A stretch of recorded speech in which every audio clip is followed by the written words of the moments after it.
Making it up as I go along. Top of the afternoon to everybody, whoever's out there. My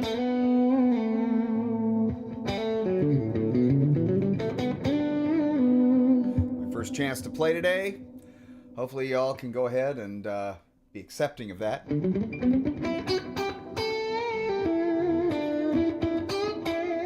So I named this guitar Bench Warmer before I got to know it.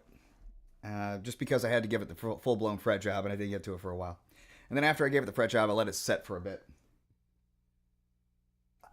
I really love it. So.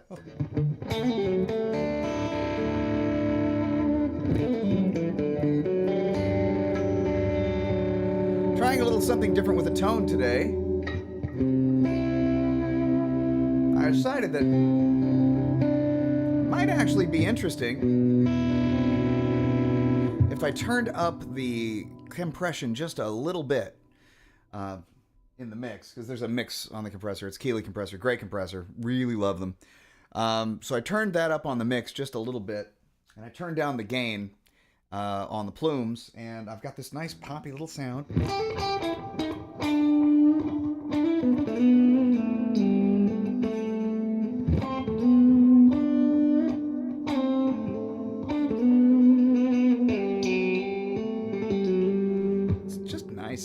It's not overbearing, it's not crazy. You can still, you know.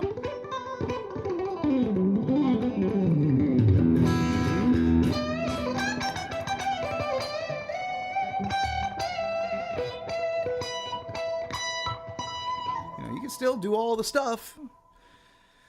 But it's just kind of this really low gainy thing, and I'm digging it. I'm just digging it. It seems to fit the mood today. Yeah, we got clouds again.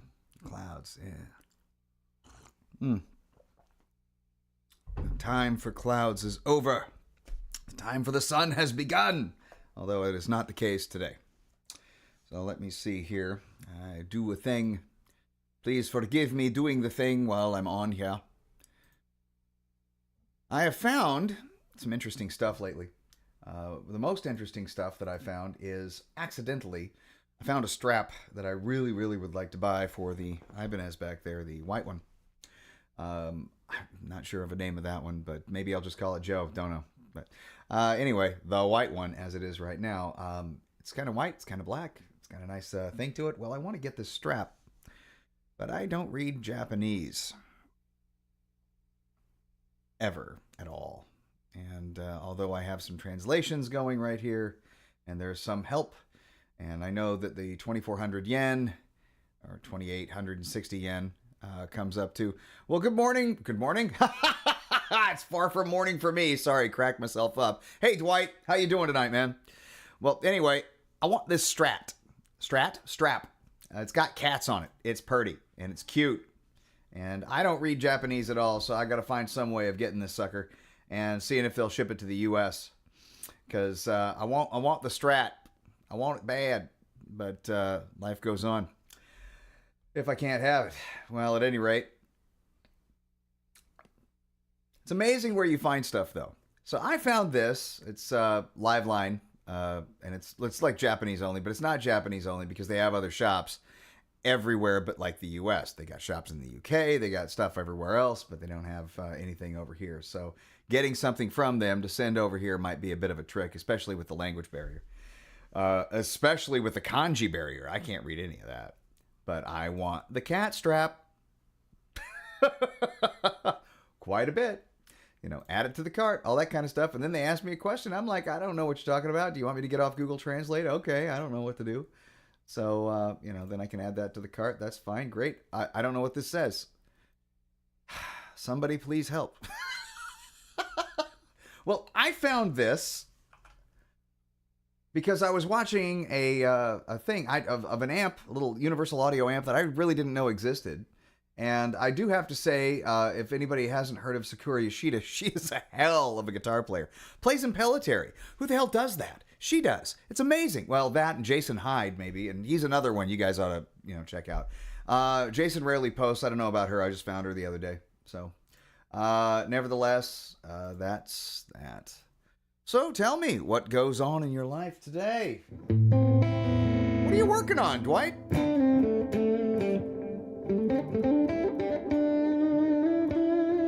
Tell you what I'm working on, just warming up. That's what I'm... Oh, hello. I'll go back to me. Maine. I'm just working on warming up into the day. Except, small difference is that I've been to work most of the day, so...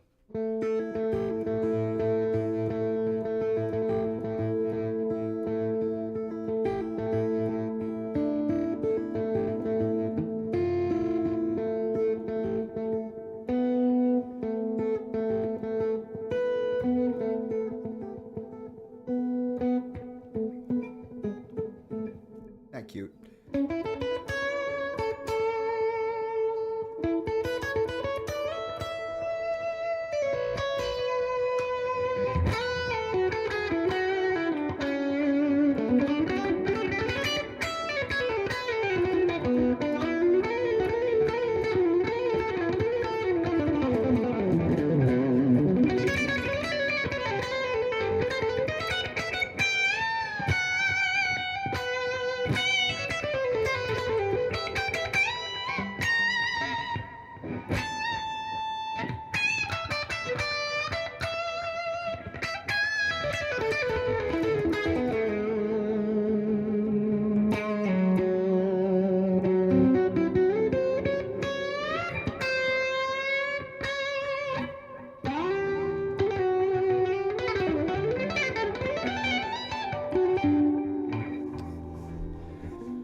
What's going down? What's the haps in this big old world of ours? I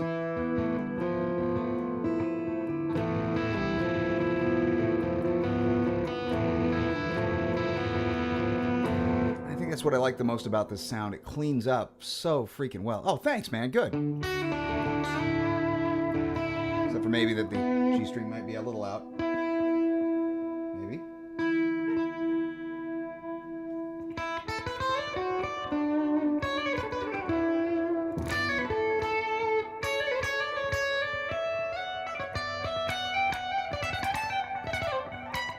You know, it's a funny thing. I actually tried some different knobs on this guy.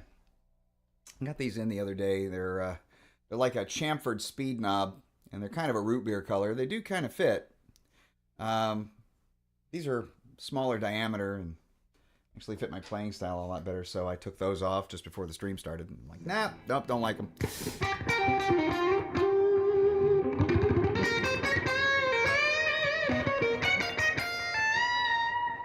That's sick.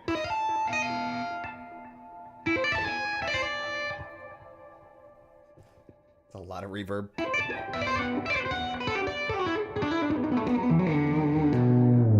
Still working on the Pliny archetype sound.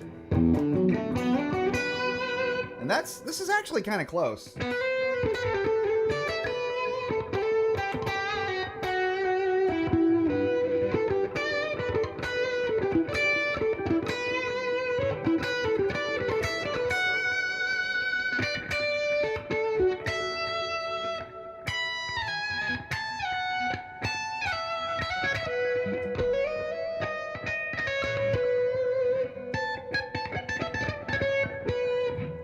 No chicken picking today.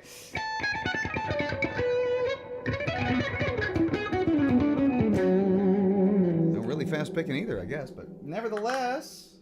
So Saturday was pretty cool. Saturdays. So for you, Dwight, and anybody else who may be out there, I really have no idea if anybody's even out there at this point. I am not looking, and that's intentional. I am not streaming this Saturday. I have been come hithered, either way, to work for possibly up to 18 hours at work. We are doing a cutover to the new lines of internet stuff, actually intranet. And there's a difference. For those of you who don't know, an internet is basically from site to site. Intranet is all internal. So we are cutting over to the new intranet lines, and we have to make sure that everything goes all right. I might be there for as little as 2 hours, and if everything goes perfectly, but we have to test, then great. If everything goes not quite perfectly, I'll be there until midnight. So from 6 a.m. to midnight Saturday, I will be shanghaied. And my normal Saturday morning stream will have to wait. I can't do it on Sunday. You know, my wife is home and she would be mad. Because this is all a little loud. It's not too loud, but it's a little loud. It's this really good thing about having 1-watt amps that are turned up to 2.2. It's still kind of loud. I mean, I am pushing it through, 412 cab. That only has 212s, actually. That's what I built. My mistake. Hey there, dog.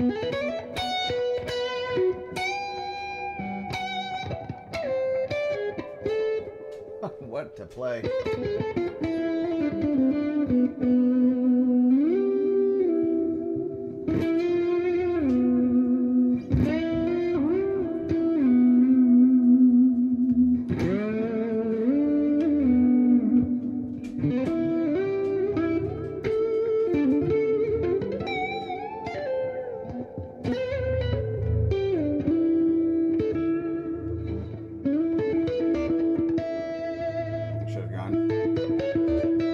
Happy, not quite happy. Hey man, I appreciate those well wishes. I'll take them, absolutely. I mean, the guys are working extra hard. They're trying to get everything done. It's a pretty big place, like 380,000 square feet. It's a big place. Lots of square footage, and right now, I mean, I think they've laid most of the. I can't even promise they've laid all of it, but they've laid most of the copper, and they were laying the fiber today when I walked by them earlier. I think maybe close to 11 o'clock, and I had to take off out of there with this celebration type of thing. Steve Vai just doesn't have black in his heart. No, sir, Steve Vai does not. Actually, today, I don't know, I'm feeling pretty mellow, pretty good. Just nice and... No, the closest thing you're going to get to Steve Vai having black in his heart in this reality is something like Cynic, which plays a lot of Vai-like stuff back in the day on the Focus album. The what is that? Textures, that kind of that type of thing. But it's still not. It's still pretty happy, and most of Cynic stuff is still also pretty happy. But it's kind of in the netherworld, creepy, hanging out and just doing stuff. But if you want like sad Vai or blackened Vai, I don't know. There's that.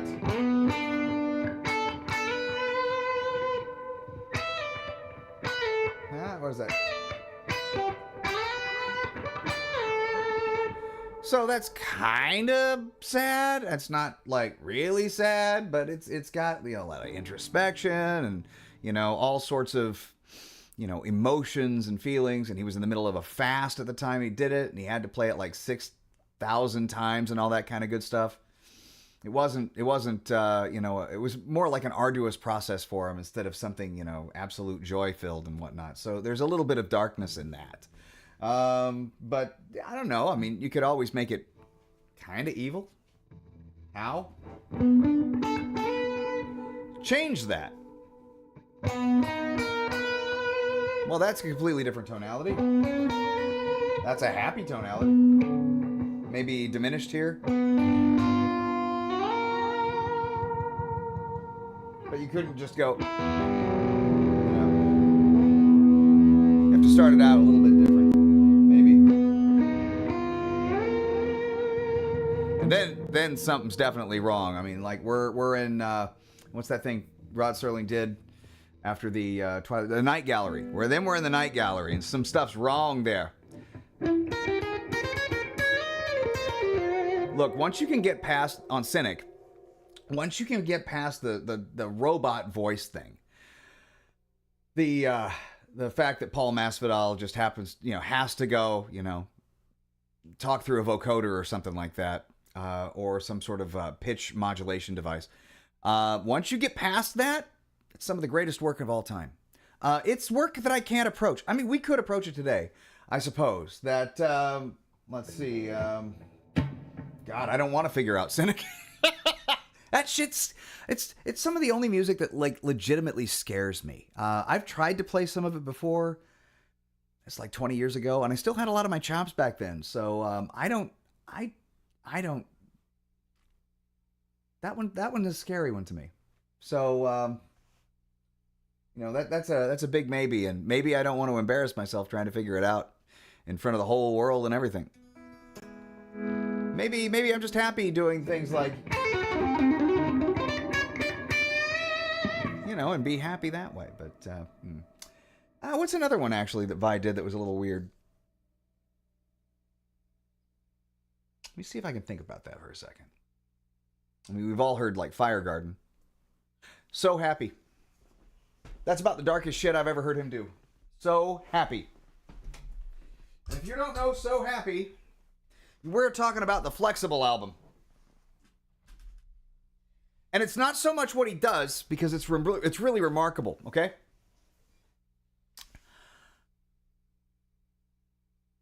Okay. You got a girl talking. And she talks about things that they're going to go out and they're going to do. And everything's going to be fine. And every single thing she says and the way she says it, in the sing-song kind of way, Vi does exactly the same thing. Exactly. With the same inflections and everything that her vocals are doing on the guitar. So it's all doubled up. And he even harmonizes it on occasion, but it's all intentional. Like the song at the end, it's very, very Zappa. But what's the important part? Yes. The important part of that is that if you listen to the stuff that's going on in the background, like people retching and all that kind of stuff like that, it's kind of fucked up, man. It's really, it's a messy, hey, I got a balloon, hey, and stuff like that, and crying babies and all sorts of, this shit's messed up, man. It's pretty, in a weird kind of humorous way. I guess it's kind of dark. It's not metal, but it could kind of be in a weird way.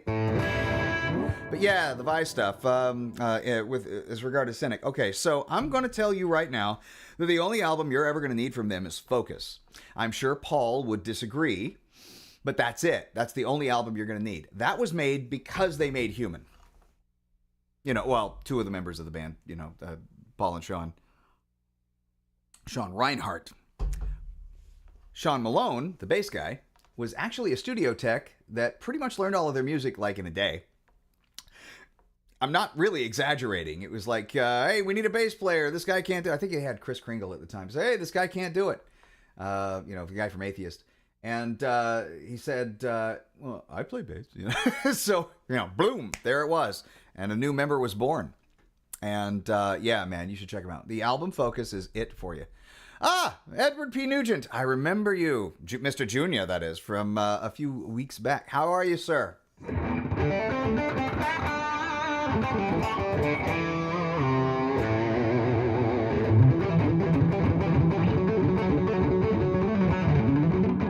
Oh my goodness, fingers.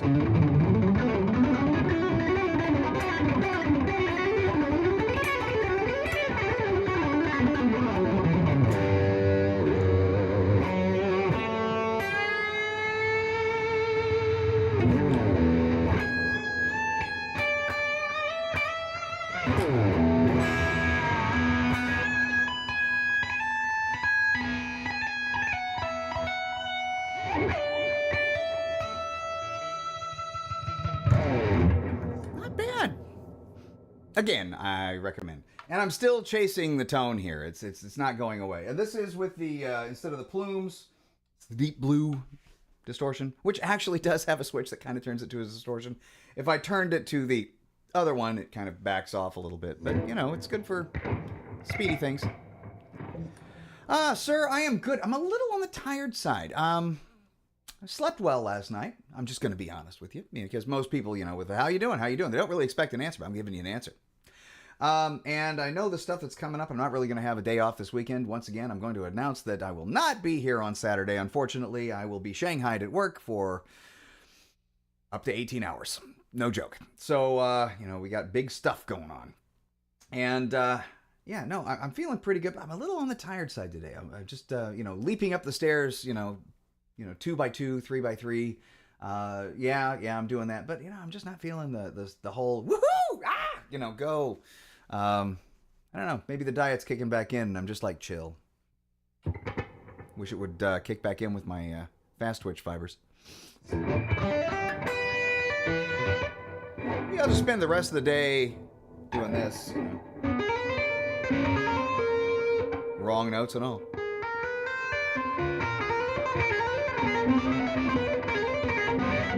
Actually, it's not completely the wrong notes. Let me explain this. That, sure, good, but if you go...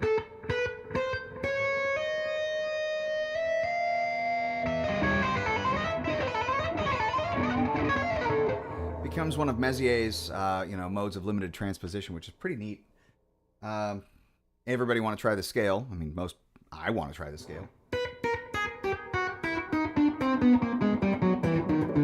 Now, that's kind of a diminished scale. And all that is really, if you look at it,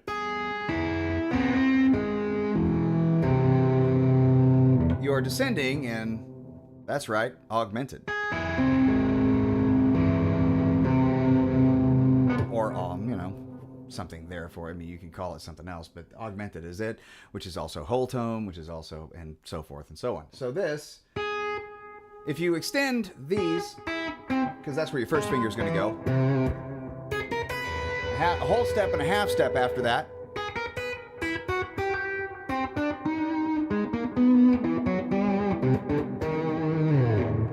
that's it.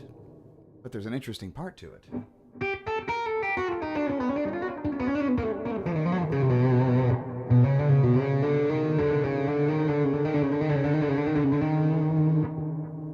There's a chromatic section to it too.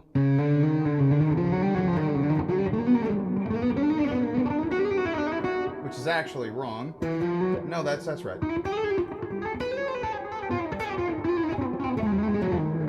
And that's pretty much it. So you have this, and then the next position is literally just...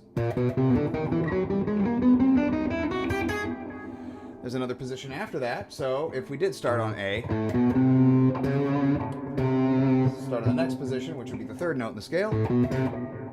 Here, half step, whole step. Pretty neat. Yeah, it's very jazz fusion-esque. You can get away with it in a lot of places. You'd be surprised. There is a lick directly from that in ADI Horror of It All. It's the very last lick at the end of Danny's solo. So it's that kind of thing. But that's literally what he does. Just I think it actually starts here, a G sharp. I don't remember exactly how it ends, but that's pretty much it.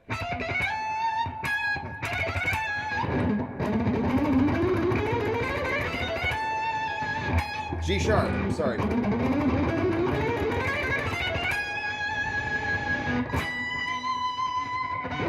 And that's it. That's that. So he literally uses it, and it's in a very, very well-established thrash metal album. So it's just a matter of finding, like weird sounds that you can incorporate, maybe different scales. I mean, that's pretty obvious. It's kind of like he learned the scale, and he wanted to use it in the lead, so he did. And I think that's kind of, the extent of it. Anyway, let's do this. And it's completely symmetrical in those shapes that I just, demonstrated. That whole, whole tone type of deal. Excuse me. And then we can shift up. Shift up again. Oh yeah. Shift up again. And then so forth back down. And then we're right back to the same shape that we started with. Right there. Excuse me. So it's pretty kind of neat. I don't practice that a lot, but you can totally do it. It's a thing. And not a lot of people do. Not a lot of people really know about, I guess, Mezier's, modes of limited transposition. The other, there's a couple, but that's I think the second mode. There's two. So, diminished, though, is one of them. And it's because it has so many damn notes in it. So what does limited transposition mean? That means out of all the notes that you play within an octave, if I were to transpose it, how many notes overlap? I'm boiling it down, but that's essentially it. How many new notes do you get out of it when you transpose it to a new key? Like, if I shifted the modes of transposition, the limited modes of transposition to here, up one and did exactly the same thing, literally transposed the scale. That's it. There are two positions because all the notes are now covered. That's it. So everything else is like, yeah, you know, all the notes are the same after that, pretty much. Actually, I think you can transpose it. No, two. Good times. Thanks, brain, for remembering the things that you read. No, anyway, I'm a little on the frazzled side today, but I'm mostly okay, and I do appreciate you guys asking that question. Let's see how we can think about how we might make up for Saturday, shall we? I mean, if I get off work on Sunday, literally Sunday morning, I will be taking Monday off. And I could do a Monday morning stream. Saturday, I've already mentioned that Sundays are kind of out. But I could do a Monday morning stream if I do, in fact, work 18 hours on Saturday. And then you guys would know. But that's hold on a second. Maybe that'll help the brain. Don't know. It'll certainly help me get tired later. So, as I was saying, I could do a Monday morning stream if I take Monday off, if I wind up taking Monday off. Or I could just like double up and do a Saturday stream and then a Saturday night stream the next week. It's up to you guys. I mean, now that I have you here as a non-captive audience, I understand. But if you'd like to be a little interactive and, you know, tell me what you think, I'd be happy to go ahead and do it. I've been doing a lot of walking lately, too, by the way. I think it's been great, actually. With the exception of today kind of being a little bit like, well, bed would be nice. You know, and feeling pretty good, except, like I said, I think a lot of it has to do with the sun isn't out. The fact that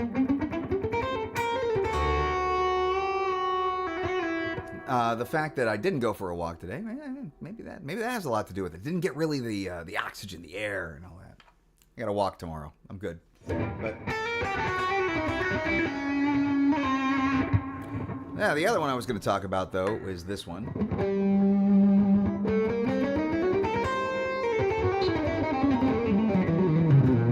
Everybody knows that one is diminished. It's also known as Arabic and a few other things, but that essentially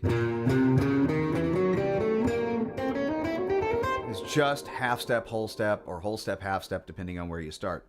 And again, that's limited transposition by 2 for sure. If you move it anywhere, 1 down or 1 up, it's exactly the same set of notes here as it is here. And then, you know, here, new set of notes, and then exactly the same set of notes again. So, yeah. But I think that's also pretty jazz fusion-esque. I got a weird thing about the blues, man. Kevin Wire, my old guitar mentor, he used to talk to me a lot about seeing the symmetrical diminished in a blues context. And it's really because of how it overlaps with the like blues scale. So if we played this in E flat...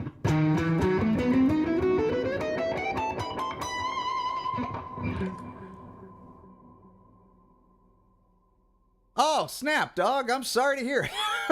Go to bed. I'm not very, I mean, I will play you a lullaby.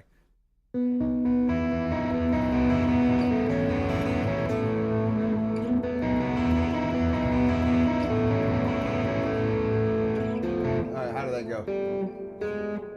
How did that go? Oh, no.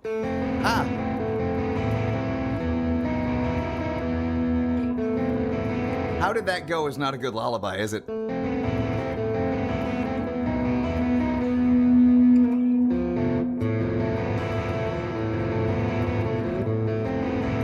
Yeah, something like that. Oh, yeah.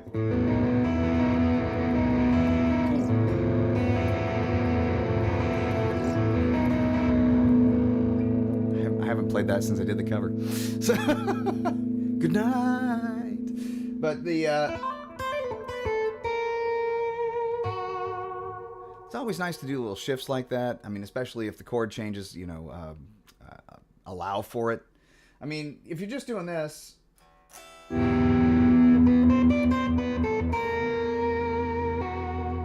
a little weird. mean, you got a flat 5 and a 2. So. Well, I'm glad you're used to it, man. I mean, I'm good. It's just that I keep cutting myself short on sleep, and it's kind of dumb. I'll sleep like 7 hours or something like that, maybe 6. And 6 is good. I can do 6. 6 is great. I can do groups of 3s. So like 3 hours good, 6 hours good, 9 hours good. 8 hours kind of sucks for me, but I can live with it. I'm okay. I mean, really, I'll survive. 8 hours is fine. Most people can get along with 8 hours anyway. But 10 hours sucks. I suck all day long. It's terrible. But I got my rhythms, you know. It's and I'm a real triplet kind of guy, you know. And so, therefore, this whole triplet thing.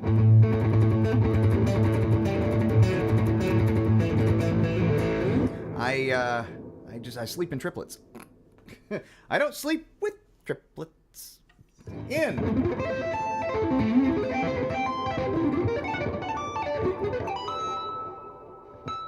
I think my intonation's off. It is slightly flat. And what do we know about intonation? Does anybody know anything about intonation? If we know anything about intonation, I can tell you this. Sharp is short, and therefore if you're flat, it's too long. So this has to come forward just a tiny little bit. I suppose I could do that here, but I don't think it would make good entertainment. 6 hours a night is about perfect for you. Yeah, you see. Sorry about knocking that thing with my elbow. Different sleepers, man. JFK was a 4-hour-a-night sleeper, and that was it. He couldn't do any more than that. Otherwise, he thought he was wasting the day. I think Schwarzenegger, Arnold, did the same thing. I read his autobiography once. Pumping Iron, I think it was called. Or Get to the Chopper would be a real good one. He should have named it something really, interesting like that. But I think he only slept for 4 to 6 hours a night, and that was that. Just because there was too many hours a day to do stuff, and you're only alive for a set amount of time and so forth. I did the 6-hour-a-night sleep thing for a long time. I really liked it. But I'm trying to get more because as an older person now, it's harder to recover, and so you want the sleep to help you recover. So, yeah. Oh, well, thank you, dude. I appreciate the fact that you think so. And let's see, on a fretless instrument. Oh, yes, we're talking about the fretless again. Okay, no problem. Hold on. All of the increments between semitones are available. Yes. So therefore, microtonal music is 100% possible, and in fact, extremely likely if you're not used to it. So, yeah. Well, so the thing about perfect fretting is, I think I omitted something from Saturday's stream when we talked about this. I don't really believe that, to a large degree, that fretless instruments are made for chords. So when you play a fretless instrument, you are primarily playing like vocal-esque melodies. Think about the other fretless instruments that are out there, the violin, the cello, and our range is almost a cello and almost a violin. So we got like somewhere in the viola da gamba type of thing, okay? If we had 7 strings and 36 frets, that's as low as a cello and as high, well, about low as a cello and as high as a violin. So we got a range of 4 octaves somewhere in the middle, okay? And as a result of that, we can do rather vocal-esque stuff.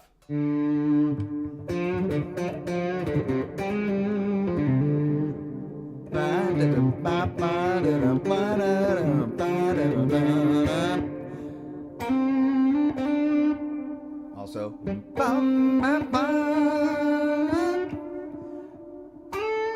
yes.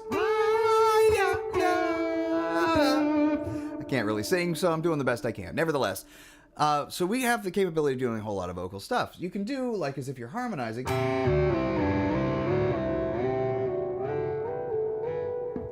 Maybe end it major like I was just doing.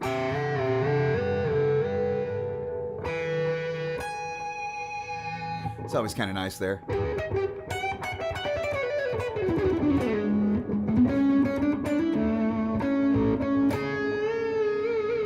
I feel happy for you, man. I don't know your age, but I really had started to get some trouble, like I was saying, with like the healing factors and whatnot. If I didn't get, like at least like 8. Liking 9. 9 is really good for me because, things just start to miraculously, take care of themselves and heal, and my DNA is happy, and my circadian rhythms say, yeah, you're good. That's all right. 9 hours is nice. But I don't know. I mean, I've been doing an awful lot of different stuff lately. I've been on this diet for a while, and of course, I've modified it a little bit. And that actually, it might be the modification that's causing me a little bit of, I wouldn't say disease. I would say dis-ease, ill at ease. I'm a little tired, side sleepy. But it could be the lack of sleep. It could be too much. I doubt too much sleep. But, I've been incorporating things like, meat and meat byproducts. I've been incorporating peppers lately. And, some other stuff, sauces and whatnot. So I don't know, maybe something's affecting me, and maybe it's saying like, hey, Kirk, you're really not used to eating crap like that. Maybe slow it down a little and go back to just meats for a bit. And I've been mostly doing just meats, but I've been incorporating stuff, like I said before. So, I mean, who knows? Who knows? But back to the fretless thing. So it's designed to kind of be a slide, right? And on slides, you don't really find yourself doing all of it. Hey, Guthrie Govan? Before the Aristocats, he had an album he came out with, and it was like his only solo album. He called it Erotic Cakes. And on that, there's a tune called Eric, which he is playing fretless on. Now, I just thought it was like the best slide guitar playing I'd ever heard. And then, as it turns out, he has this Vigier fretless guitar with a brass fretboard and all this. And I think it's probably the greatest thing I've ever heard for this particular type of music. And on my fretless, I did learn it once, at least a lot of it. I wasn't able to learn the whole thing, and I really wasn't, super hip to, the ear training at the time, which I'm like its greatest prophet now. Man, I feel kind of dumb saying this, but I'm going to go ahead and say it. I think I had my road to Damascus moment, saying like, Kirk. My ear's talking to me. Why persecuteth thou me? And I'm like, oh, I'm sorry. I'll do better. So and that's where I'm at with that. But if you guys haven't heard Eric, let me at least play a couple of things for you. And this, in my opinion, is kind of how a fretless guitar should be played. It's just right. Once again, I'll have to find it. Listen, musical, guitar-y. And I'm not going to attempt to play it. Oh no, I'm not an idiot. This guy is just too good. Why do Gary Hoey? No, it's not. That's not him. So let's see here. Is he not in there? Oh, there he is. You're 58. Ah, buddy, I'm close. 51. So you work swing shift 25. Man, okay. Hey, you and I actually have that in common. And for the last 5 years, I've been on a day shift, and I don't want to be on a day shift. I'm sorry if my boss is listening. I doubt he is. But if he was, I have never wanted to be on a day shift. The problem with office jobs, and for jobs where people really depend on you when the office is open, is that you're kind of snared to the same rough shift that they're on. Now, I played around with the hours a little bit, and I got it to where I can kind of be, I can come in at 7 in the morning, fine, instead of 5 or 6. 7 is good, but I have a range from like 7 to 9:30. But the earlier I get there, of course, the earlier I can leave. So that's a thing. And I got other stuff I want to do. Everybody knows that we live to work, we don't work to live. It's my job pays for my life. And that's why I work. I don't volunteer there. So, but at any rate, if I could get it back on swing shift, because I too worked a swing shift voluntarily, swing-night for 25 years. So 50 years young, you young and you, look at you. So yeah, this whole thing though with the night shift.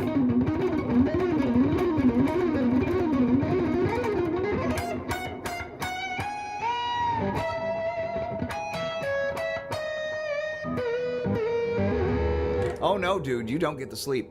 I luckily, and I mean this in the nicest possible way, for because of your situation, I want to be delicate about this. The first year of my daughter's life, when I was 26, she was born. 27, I could finally sleep through the night again. And she was kind of colicky. Really, really gave us a rough time for the first year. I got broken sleep that was never extended beyond 5.5 hours. And after that, I kind of lost my memory. I mentioned this before about having a kind of a photographic memory, and I did.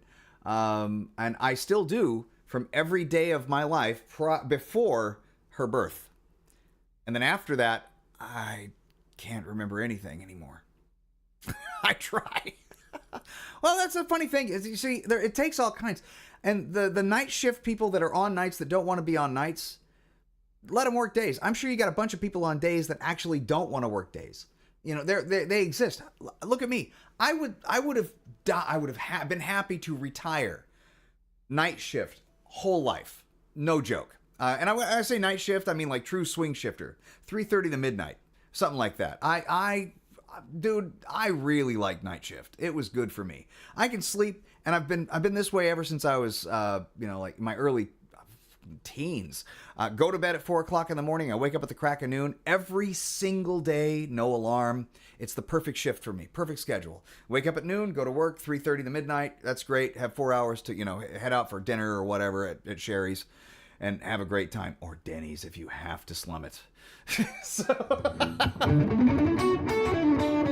Because they got rid of the other one, They had the good one, because there's always 2 Denny's in town, right?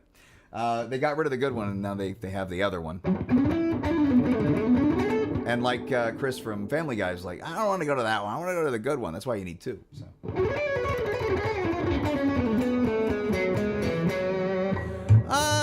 Let's talk about some rudiments. I feel like rudiments today. What do you guys feel like rudiments?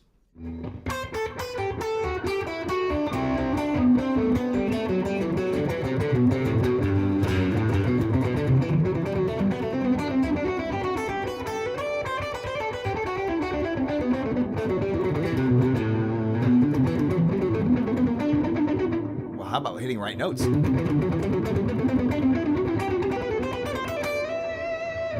Rudiments.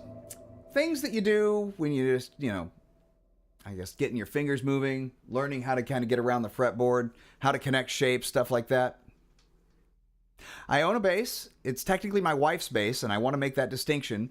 I would like to own a nicer bass, but, when you're a beginner, sometimes it's one of those things where it's like she expressed interest in playing a bass. And so I was like, all right, let's just go and get you a bass. And so we went to a music store and we got her a bass. And it was an $80 Ibanez Sound Gear bass. And it's not the greatest bass in the world, but basics from here to here, it's great. From here to here, don't even try it. It sucks. But from here to here, and I can't even fix it. I mean, I'm I know my way around a fretboard pretty well. But from here to here is like, yeah, that's no man's land. We might as well go fretless and yank all the frets, and it might actually be better. Hey, actually, I might do that. But, from here to here, it's pretty good. And every once in a while, I write something. And when I write something, well, it needs a bass line, so I play bass. And that's that. You'll see that I did it on a couple of covers. I did it on Merciful Fate's The Bell Witch. And that was with a bass that I built and sold. But that was one of the conditions of building it. If I build it, you got to let me use it for one of the covers. And so I learned all the bass tracks on that. That was actually interesting because I can't really hear that frequency very well. So what I had to do was try to listen to it live. Okay, the bass is better on some of the live versions. All right, fine. And the other way is to pitch shift it up an octave. So the bass lines pop out into a range that I can hear pretty well. And that was actually really, really neat. So you got a decent Jackson bass, and its simplicity has really invigorated your love of playing along with the class. Dude, I'll tell you what. Play a bass for an hour and then go back and play your guitar, and it's like, wow, I just exercised like crazy, and now this is easy. So that's something I always liked about doing the bass playing stuff, especially when it's, really, you really got to dig in. And then after that, you go back to guitar and, it's like, woo, yeah. Oh, this is easy.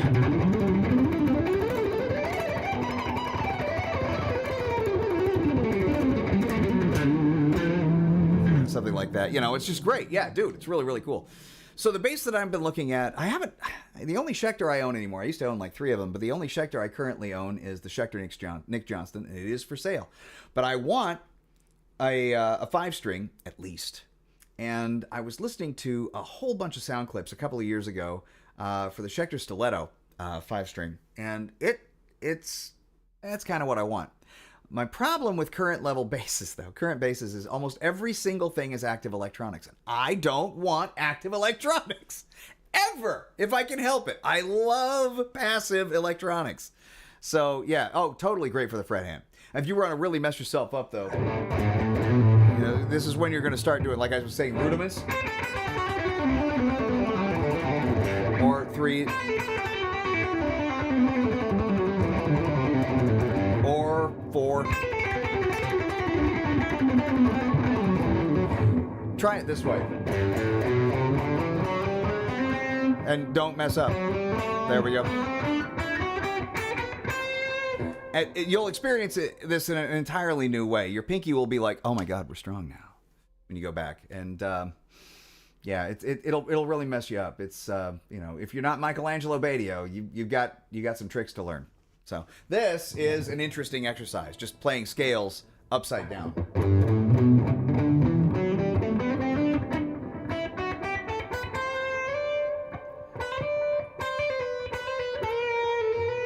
Okay, so on passive pickups, if you decide that you wanted to swap out, I'm not saying you're going to, but if you did, and it happens to be a jazz bass or a PJ, I mean the jazz, hey, what's up?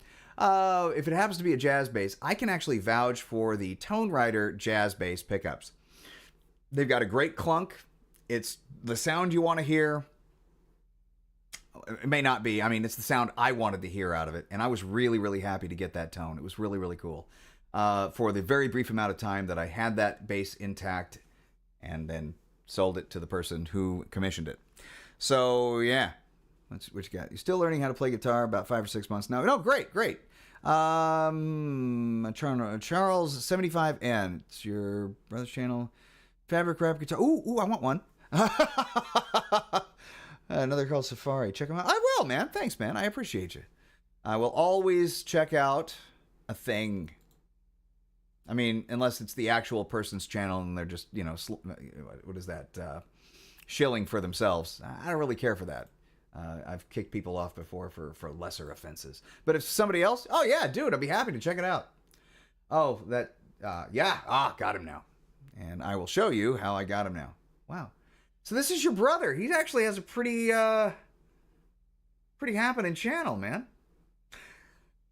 He'll get up there very quickly. Once you cross this weird threshold, I crossed 500 subscribers, and it was like I had 1,000. Just, it was like it took me like 3 years to get 500, and then it took me a year to get another 500 after that. So, granted, I don't post nearly as much as I used to, and the content that I used to post was a whole lot different than the content I've been posting lately, which is mostly live and interactive. But if I was to post like I used to, which is at least once a month, having some sort of a cover, shoot, man, when I first started this channel, I was posting almost once a day. Here's a cover, I just learned it today. Here's another one. That was before I really knew what I wanted to do with it. But all right, so we're sharing the screen. I'm assuming this is it. So let's go ahead and take a look. Does he play at all, or does he just rap? Looks like he plays. He's got to play. I want to hear him play. Oh, Motley Crue, girls.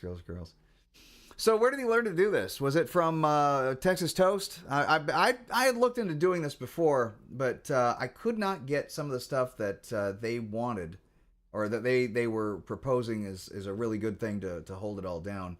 I think it was called Semtex or something like that. No, not Semtex. That's an explosive. Started with an S. What do you know? So yeah. Picked up the Jackson bass for $100. Good job, dude.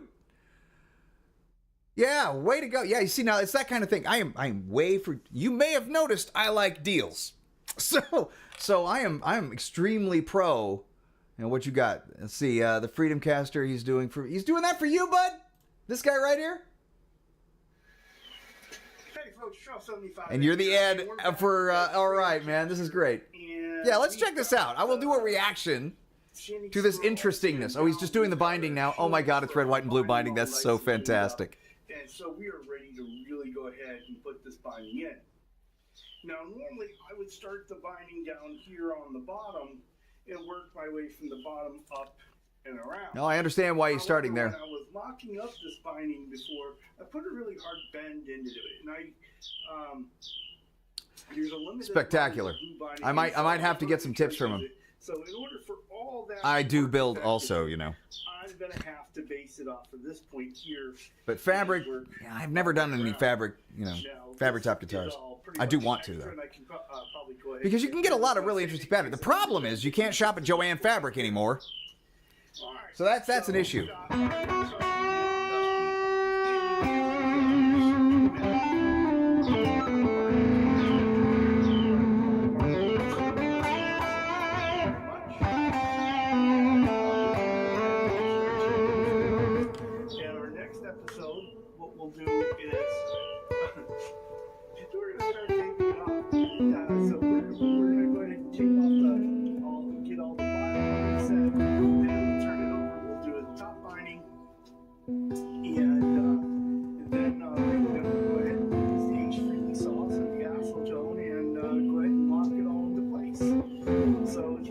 Well, it's not like you're biased or anything. I'll believe you, though. To the extent that I can. He seems like a real great dude and a smart guy. And I like the fact that he's explaining things. That's good. Now, I'm going to try to put as little tape as I can in. Because as you're putting your dude, so Mr. Doc Renaissance, I think at some point in time in the past, I put up my email address, if I'm not mistaken, twice, for you specifically. I don't think you've ever joined me on that. And I don't think that, I'm not condemning you, you're fine. But I also do have the availability on Discord. All you have to do is sign up real quick. If you don't have one, grab the app. I would do it on the computer. And then, head over to my channel. The link's in the description. It's easy enough. We could talk there. I no problem whatsoever. Our benevolent and gracious Black Pillow of Julia, Julka, as most people can see there. It's still Black Pill Julia. Yes, I did. That's a good way to do it. And I talked to a lot of you cats. I mean, if Zuhair was on here, he's one of them. Black Pill Julia is another. There's a few. Rafi, if he shows up, it's not his name in here. It's Sakar, I believe. But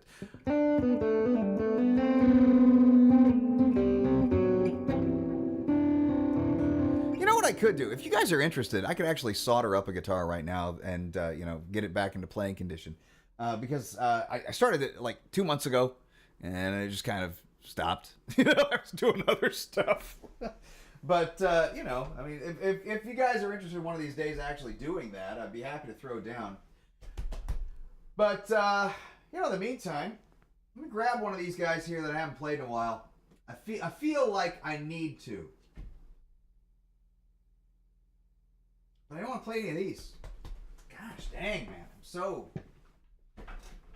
Now... I like my Ibanez's. Let me be right back. I'm going to go get the pig iron.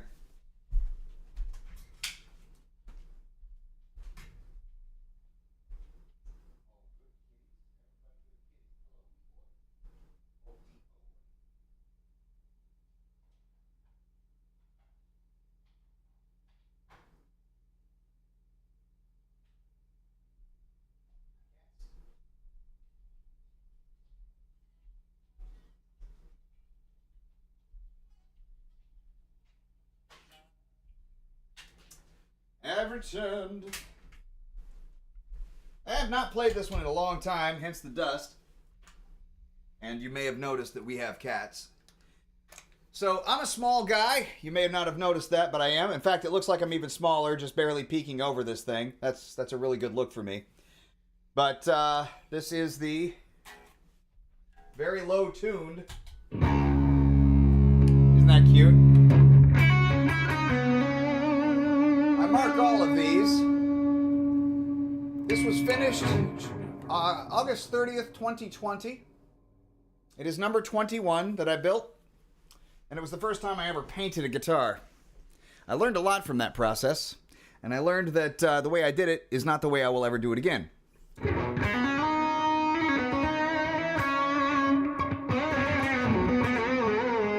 Way low.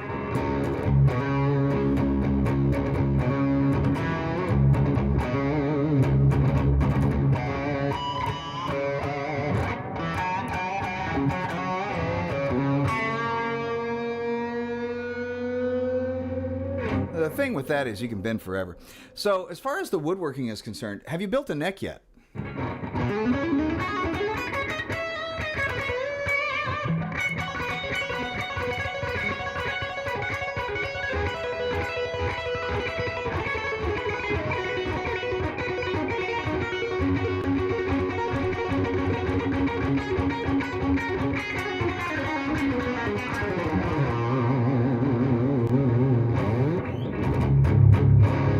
Want to put on some real hard gain. That is a low tune thing. I'm just wondering, why did I tune it so low? What did I cover that was this low? What am I tuned to anyway? C sharp. I know who I did this for. I bet she knows too.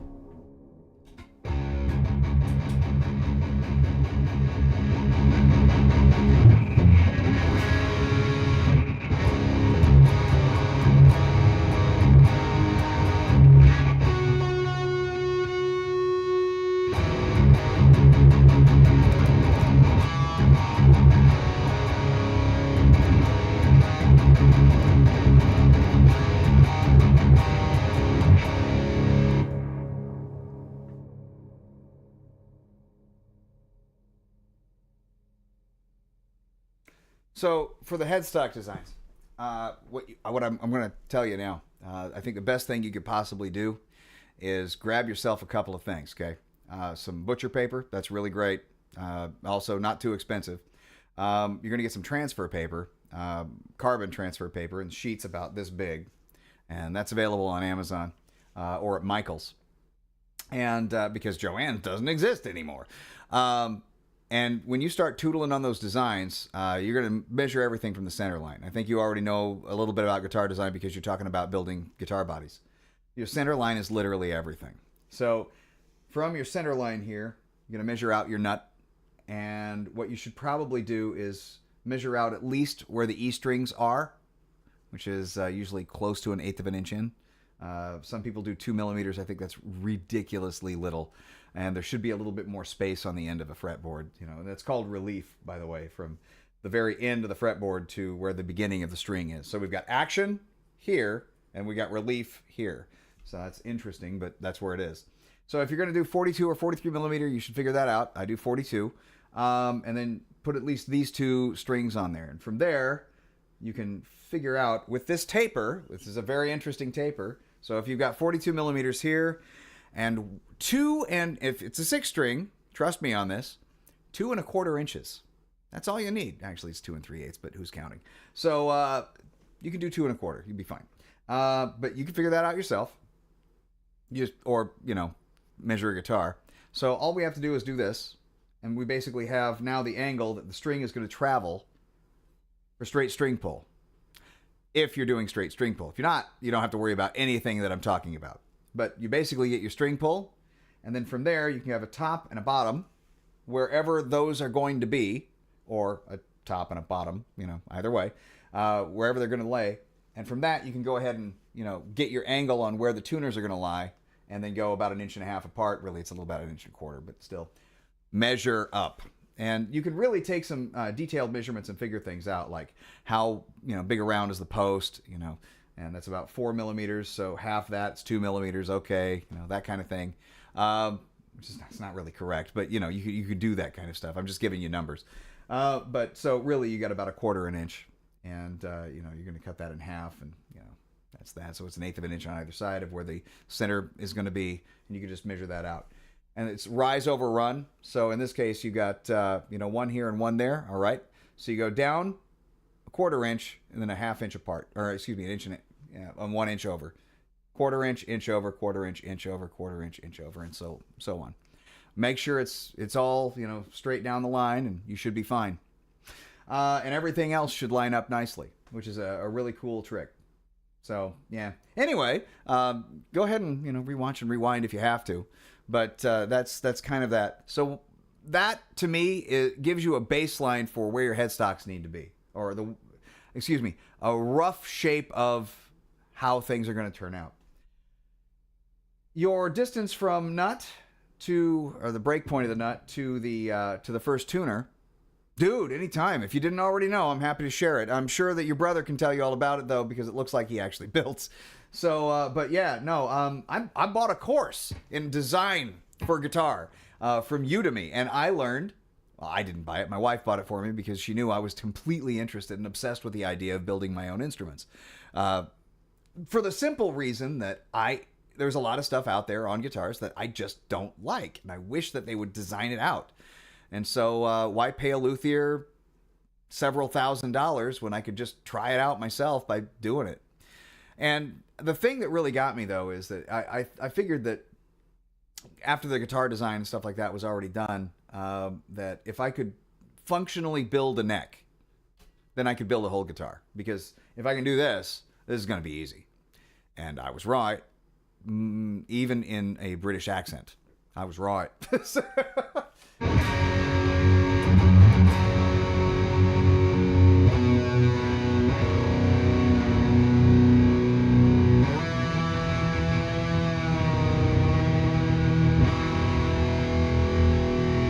Get to know your forest, people.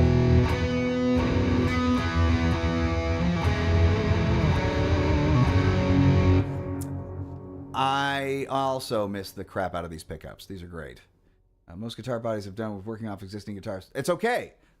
It's okay to do that. Just make sure that everything is based off a center line. Because if you don't do the center line, it's all bets are off. The center line is the single most important thing that you could ever do. All guitars are bilaterally symmetric to a certain degree off of a center. So you get that center line and everything else falls into it. That's where it's really at. If you need any more advice, man, I got you covered. So I will not judge you. But I got a friend who I talk to on a regular basis. Pretty cool. Pretty dang cool. And we kind of wax little philosophical stuffs back and forth, sharpening each other. It's good. And she said one time, no judgment. And I'm like, are you judging that it's bad to judge? There's only judgment. So I'm going to judge. I'm just not going to prejudge. So, which is prejudice. Prejudice sucks. So.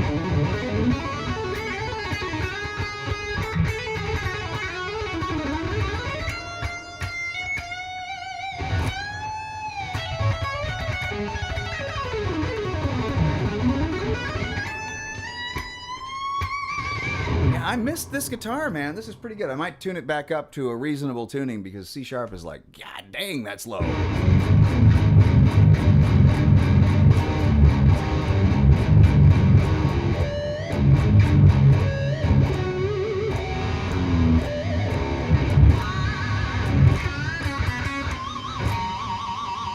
mean, I just feel ridiculous playing this. I mean, it's kind of cool,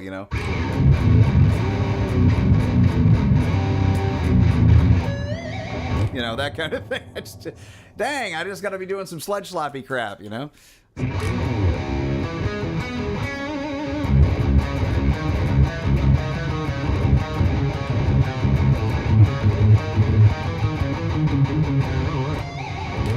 I agree.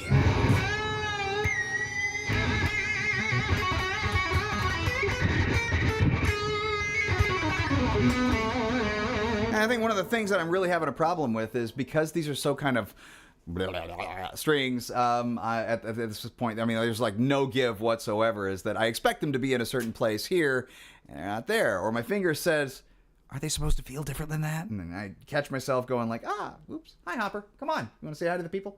Come on, buddy. Yes, my boy. Just off camera as usual. He's so shy. Actually, he's just really neurotic. Let's tune this up. From C sharp to, let's see, D. D's pretty good for this. That would be a G here. A C. An F. It's kind of weird. How you doing on that F string? That's pretty good. A, C sharp to D. Great. Now I can learn some death tunes. Less floppy, yes. Actually, how do they? That's right.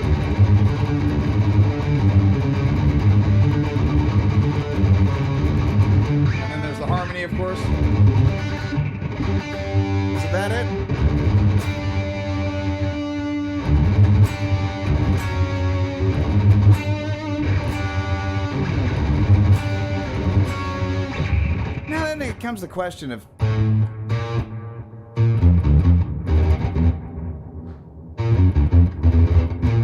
don't remember. That's been a long time. I remember the intro, but I don't really remember anything else. And except for the chorus.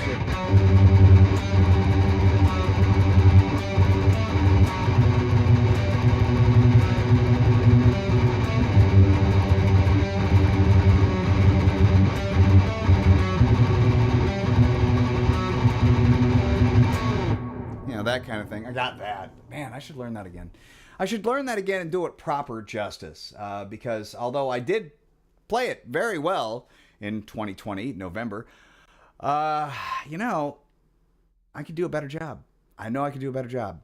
It would be great as long as I could remember how to do the...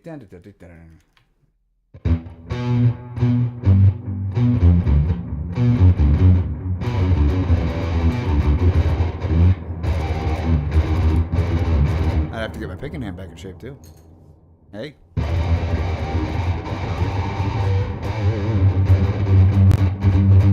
Maybe, if I set right, it'd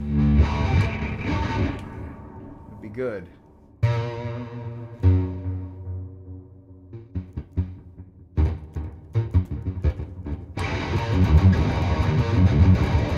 Somewhere there. Maybe? Doesn't quite sound like it.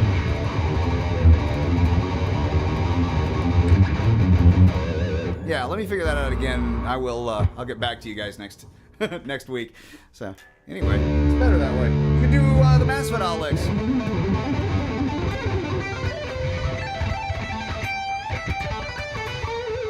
Actually, okay. Here's another thing about checking out Cynic. Once again, Paul Masvidal and Sean Reinhart were the guest musicians, pretty much besides Steve DiGiorgio, on the Human album. You listen to Cosmic Sea, that's kind of like listening to a Cynic, but with less Chuck. Okay. Same with like Suicide Machine and all that crap. It's very Cynic. That album was extremely Cynic. Very good stuff. Not wholly tuned very well this low, though. Well, what the hell.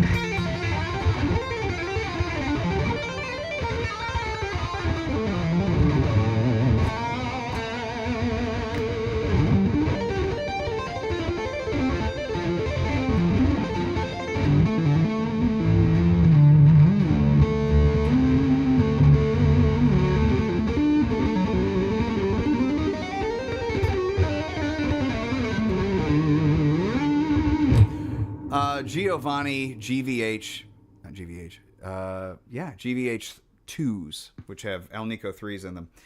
You wouldn't expect them to be so awesome, but they actually pretty much are.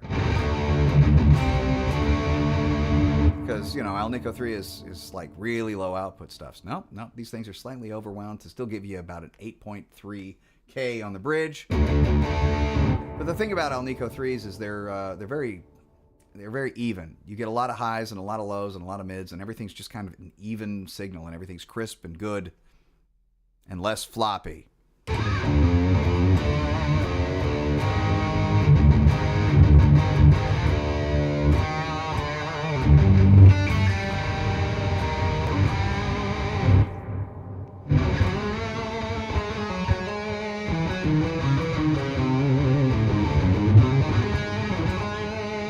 Split coil.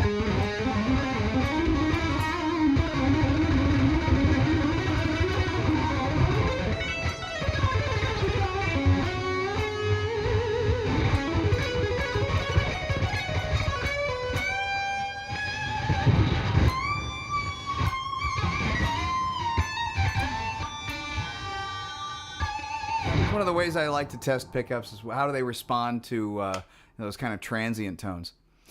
Sir, I live in the state of denial. I think I mentioned this before, though. I live in the state of Washington. An occupied state, to be sure. No Freedom Casters can be found up here, unfortunately. You may have also noticed that I have no real accent, and most linguists agree that the Seattle accent only accents one or two words, and the rest of it is just like, yeah, these guys actually don't have any kind of accent whatsoever, which should be strange because we would have an accent to other people who have accents. Of course we would. No, but yeah, if you can get past my joke, good sir, the state of denial. Yeah, I live in the state of Washington, occupied Washington. Occupied now for over 45 years and completely occupied and dominated since 2004. We're still living here, living through the nightmare. God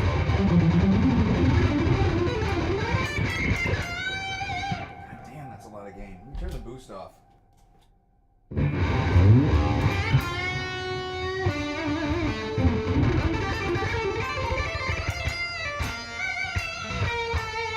So what about everybody else? Where does everybody else live? Let me know. I mean, if you're asking me questions, I can ask you questions too.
I mean, not to get political or anything like that, but yeah, I'm going to get a little political. I'm not the biggest fan of the crazies that have taken over the state.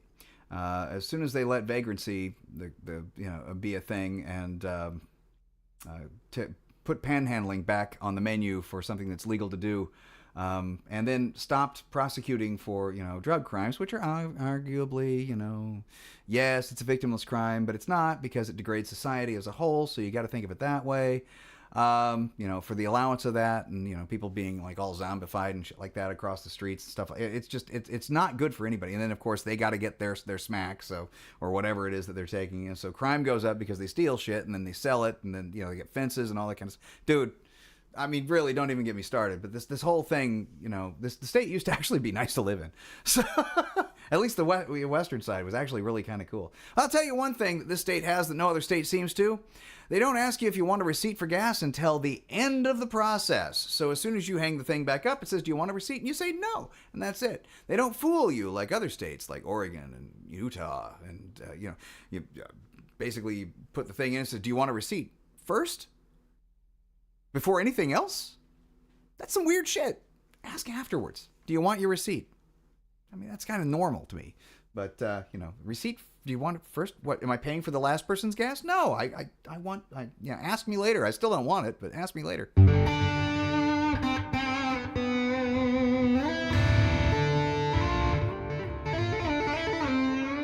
On top of it all, they're looking at increasing our property tax rates.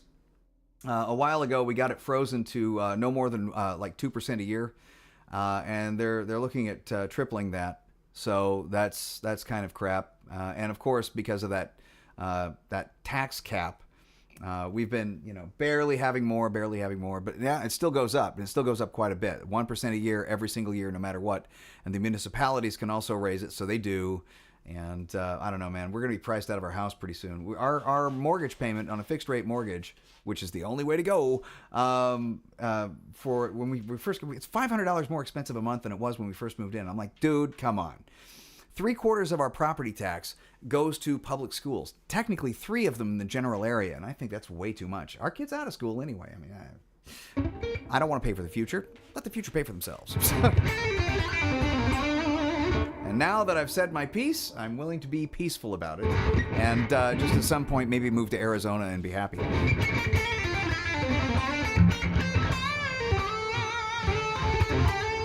I mean, granted, they have a heavier tax load a little bit than we do. I mean, we have a sales tax, but they're getting an income tax, whether they like it or whether everybody else likes it or not, because the Supreme Court is complicit and says, even though it's never been constitutional in this state before to do that, now it's like all of a sudden, oh no, Seattle can do it. It's municipal. And then, oh no, we can do it on like unrealized gains and stuff like that. So let's see. All right. Because my brother lives in Texas. Live in Texas. I live in Connecticut. His show on Sunday at 12 p.m. Eastern Time, 9 a.m. Let's see. Your Tomb, the name of the show, is Chatting with Charles on Sunday. You should check it out. You know, dude, I probably will. That's a good idea. I will do that.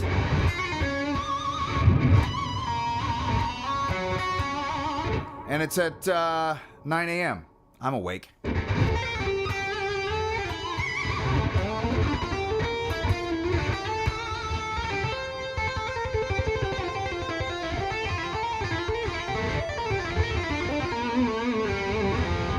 Oh, this is a new one.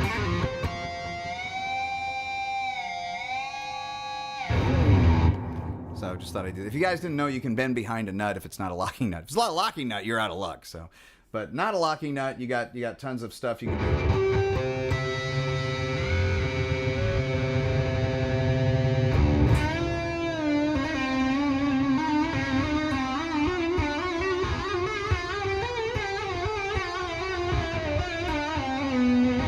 Kind of an Andy LaRock type of thing, but with no whammy bar. It's kind of cool.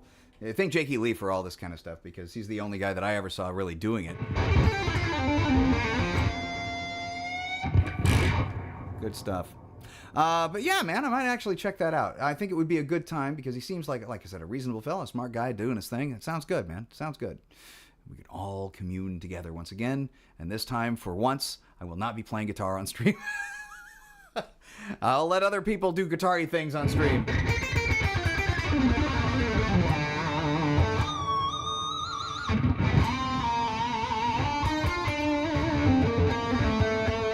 Let's get a more mellow sound, shall we? That is pretty raging. Back to the plumes and a happy little... Oh, I know why it seems so raging tonight. Raging away tonight.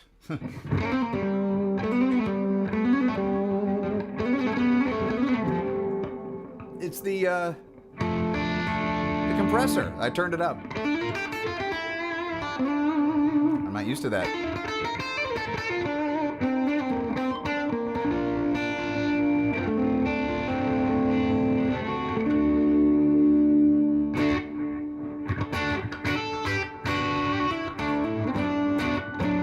I hope they're just as opinionated as me.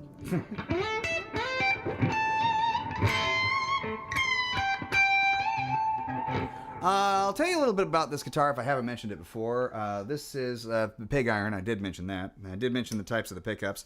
I love a half telly bridge with brass saddles. I think it's great. I'm a one volume kind of a person. Who needs a tone? I like three-way toggle switches and the ability to, split coils. There's a 20-inch radius on the fretboard. Like I was saying, a 42-inch, holy crap. If that were the case, the nut's that big. 42-millimeter nut. And the neck construction is cherry and walnut. The body is poplar. Easy peasy. There is a 2-bolt neck joint with an adjustable worm screw right there, so you can kind of lock the angle. It's pretty neat. So what do you got here? Hey, Dwight, how you doing, man? Oh, you're back. I don't know if you ever left, but, there you go. So, hey, Blue, what up? So, just cut the strings behind the locking nut after setup. Okay. So, saves you the time on the next restring. Holy crap. Yeah, that would be really, really good if your guitar really never goes out of tune. If it does, I don't know if you're going to be tuning it after that. Beyond where your fine tuners will take you. Smart idea though, man. Really, actually, that's not bad. Unless you had a Steinberger. And you got something going there. You got like a Steinberger trim back there. Or one of those headless trims. You could basically transform a headed headstock to a headless headstock. Just cut it right on off.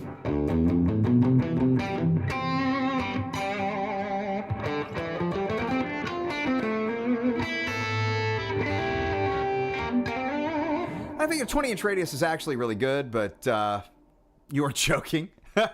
Okay, man, that was a good one. You got me. I'm like, yeah, you know, you must buy a lot of strings. But, you know, who am I? You know, I'm your guitar playing YouTube parasocial relationship friend. That's who. Let's get this thing back to E and I'll play normal again. I really never liked a downtune. I think our Dark Renaissance friend mentioned it before, but that's kind of what 7 strings are for.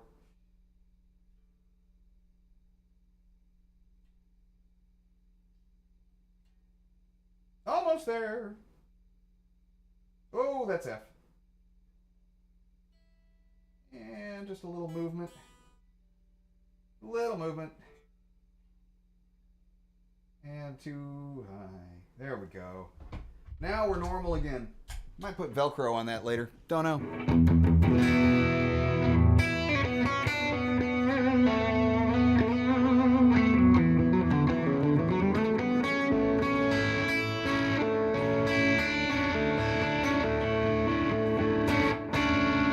It's a nice chord.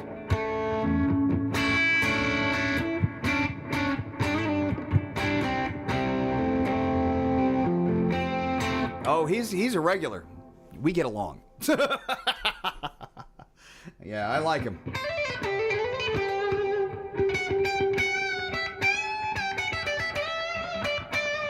But if anybody knows anybody else that has been on the stream, like the RGR something or another, blah, blah, blah, that came in on Saturday, he said he's going to tune in next Saturday. I ain't going to be here next Saturday.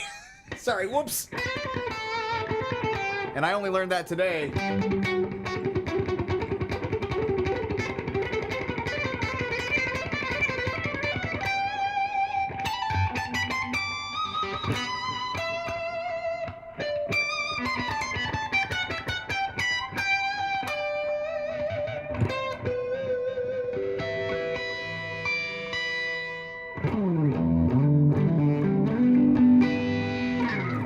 Recommendations, people start doing stuff like this. You're playing some chords, you're having a good old time.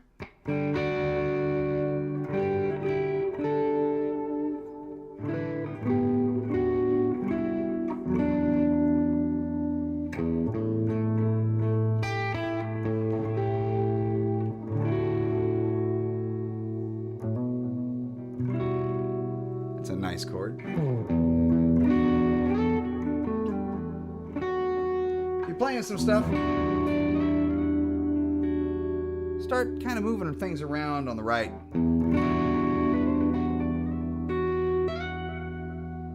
Make sure you stick with a lot of chord tones that are in the chord.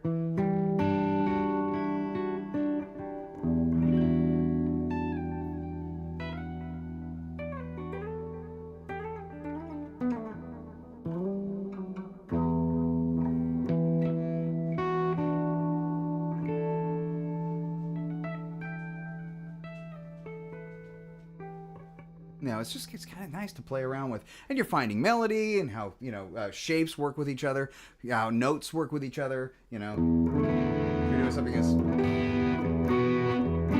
obvious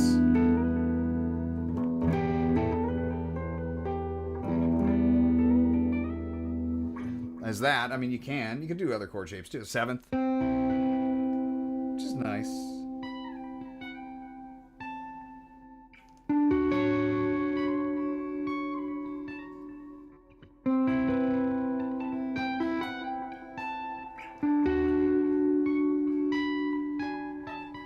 Actually, that should be down to there.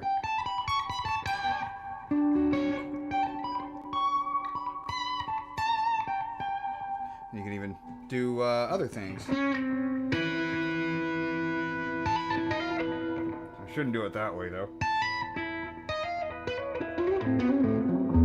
Nobody really wants to hear that now, do they? So.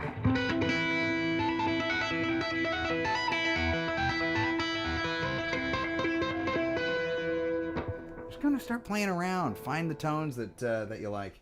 And you can use it for other purposes.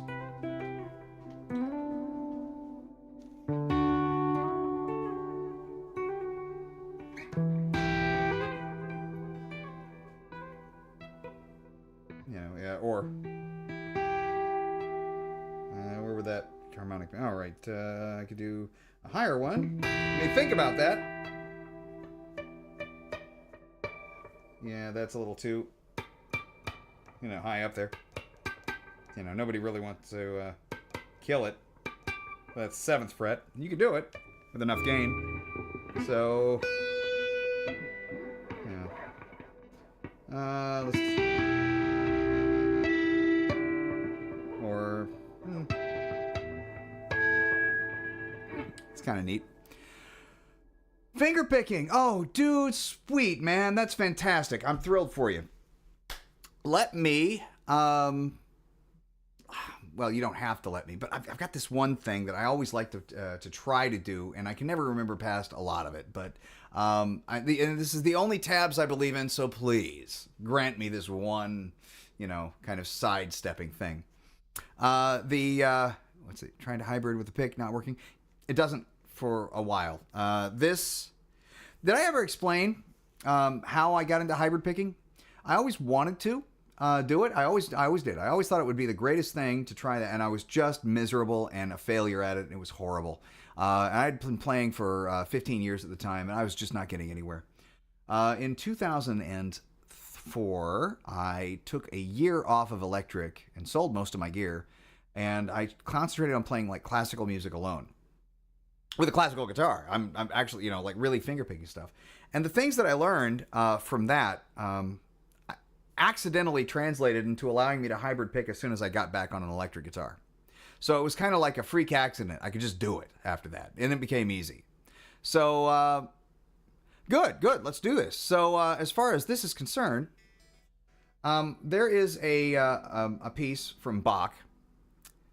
Looks like I'm already signed into the chat, so let me go and find it. And it's an easy one.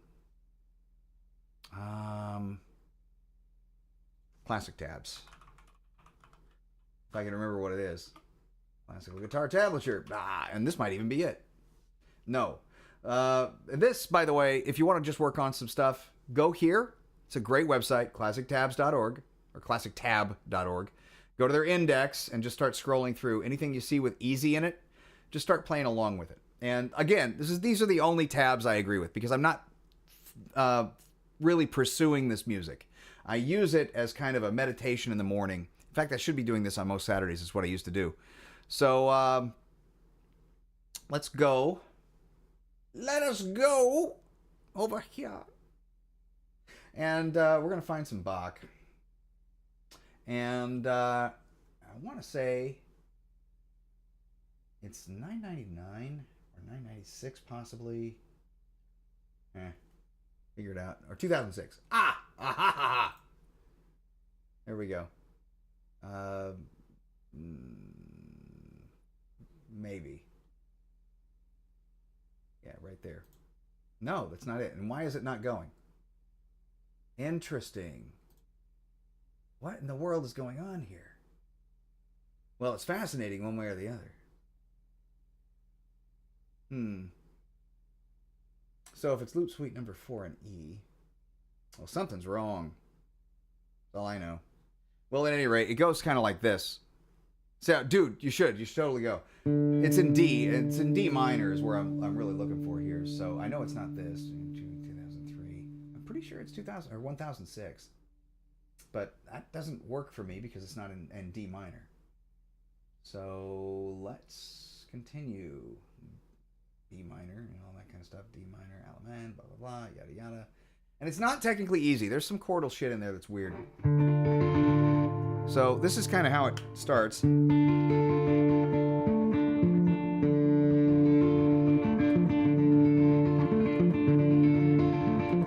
Now, if you get that basic thing down, it's going up. So thumb, index, middle, ring.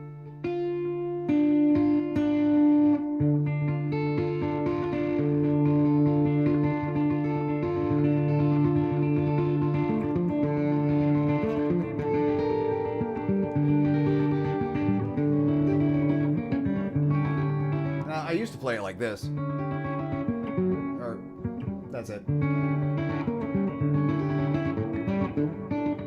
this, fingering is important.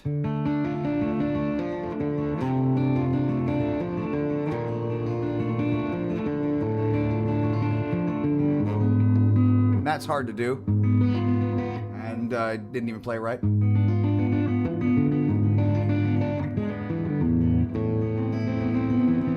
Yeah.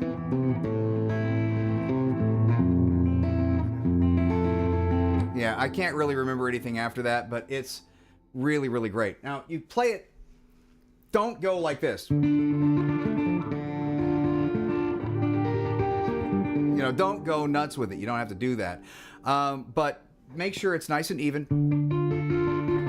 And then, you know, proceed from there. I mean, slow down as much as you have to.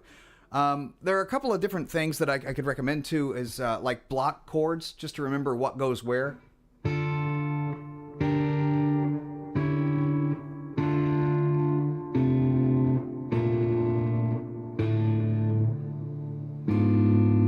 Again, hard to play. Just saying. Oh, thanks, dude. Then after that, it's, I think, which is not easy to play.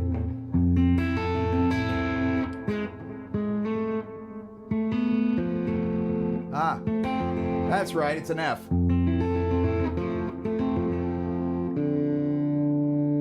no. No? How did that go? If I could find the tab, I'd play through it. But 2 or 3 sheets at a time is throwing you. Okay, so let's work on some real simple stuff. This is good to work on.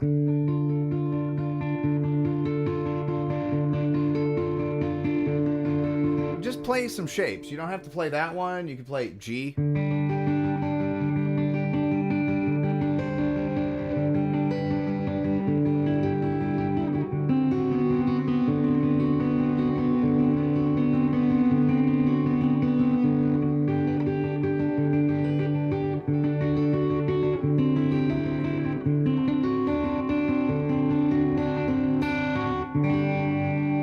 Stuff like that. That's where you should probably concentrate.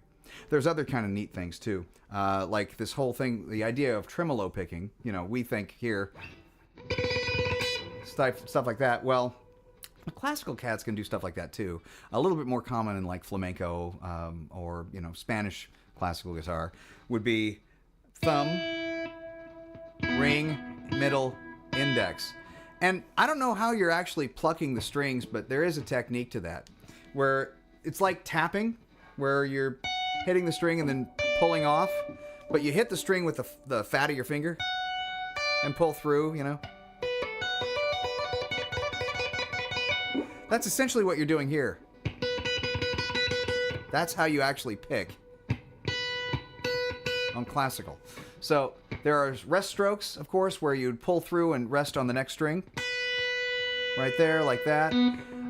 But there are also just plucks. But it still starts with a hitting that and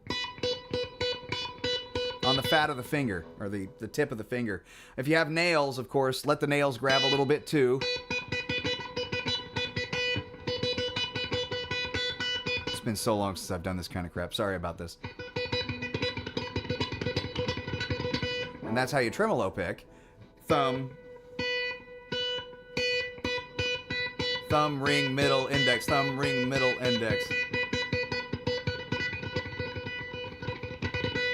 Now, the cool part about it is you can start doing things like, you know, let's just minor.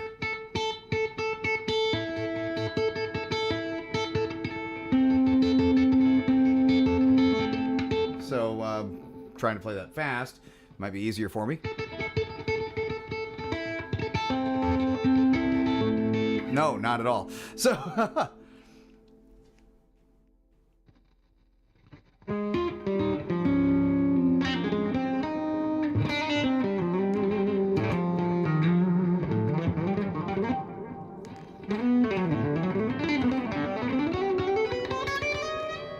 wouldn't pull the skin off. I would try to build calluses. Still, I'm going to see if I can find that, because I got to tell you, I think the whole thing is really great. But usually anything in here, it's going to indicate if it's easy or not. There's not a lot of box stuff that is indicated as easy. But especially if you're just kind of beginning. Oh, look, there's a good guy, Robert DeVries. Again, the only tabs I recommend. Everything else in rock and metal is ear only. Thank you very much. Blues too. Jazz is good. Wow, did I just see Zaza? No, Ziza. Okay, never mind. I said Neil Zaza's in here. He's not a classical guy. I mean, he does play a couple of classical pieces, but still. All right, Zamboni. Isn't that Shave Ice? Andrew York, very famous member of the LA Guitar Quartet. Good stuff. He writes his own music. Good to listen to. John Williams, or Willis, yes, not Williams. I'm sure he's in here or there. I love Silvius Leopold Weiss. He is one of my favorite composers of all time. And the thing is he doesn't get an awful lot of credit. Sometimes he does, but most of the time it's just like, yeah, whatever. But he plays. I mean, he wrote some really great stuff to me. Very classic, very I don't know, very English. Vivaldi, of course, that's some good stuff. Robert DeVries, and in particular, I want to get his Brie in D minor. Okay, so tabs, good times. I remember some of this, but I'm going to have to read it.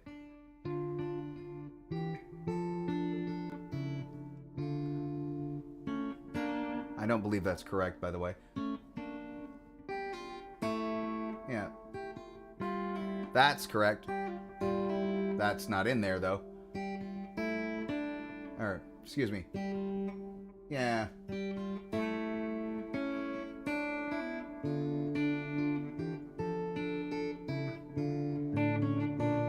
Because you have to do that, which is not in there, and I'm sorry, you just got to do it.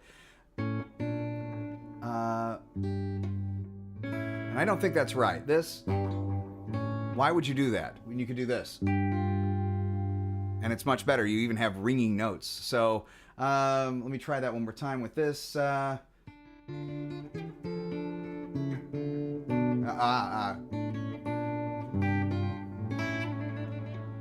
you can even do, which sounds really nice, and so forth. So it's okay. I'm playing it about as good as you are at this point, probably. I don't think I'm probably playing better than anybody else on this classical stuff, dude. I fumble like crazy through it. I used to be a little more fluent. I mean, I did take an entire year off to do nothing but study this stuff and, sight reading tabs and all that kind of thing. That was fun.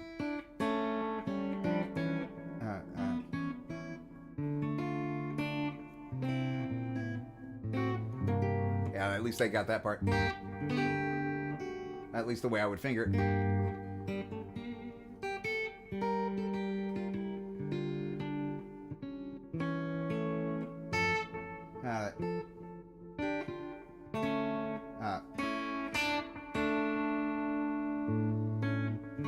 Something like that. Just this one? Oh, you've done this? Oh, good. So another thing you could do is throw out the pick and do some lead work. That helps keep your fingers kind of, trained. It's a good way of putting it. Thumb and forefinger only.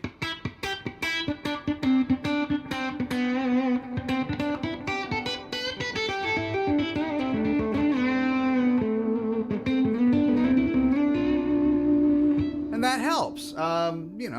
Change fingers, keep your thumb.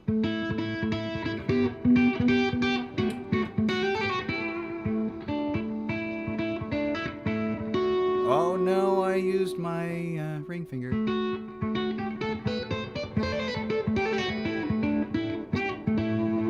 That, I think, is a good way of pursuing it,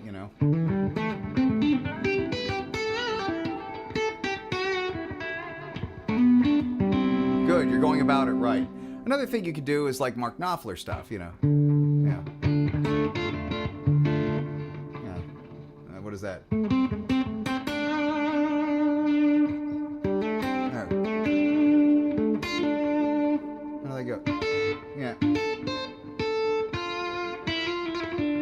Trying to get it in the air. You get it, shit.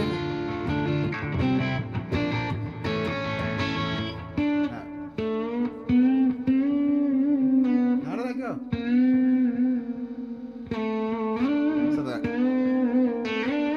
maybe. But that's good. That's good. That's good. Let's see. No, I've heard the man. He plays well.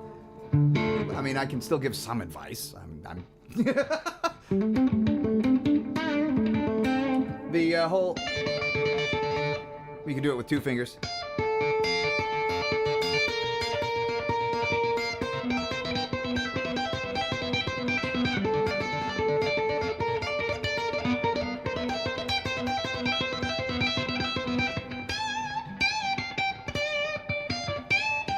And then it's, or whatever it is. So, but that's what I'm saying. Just work on stuff that you're not really kind of used to doing without a pick. And I do think that's easier with a pick, you know.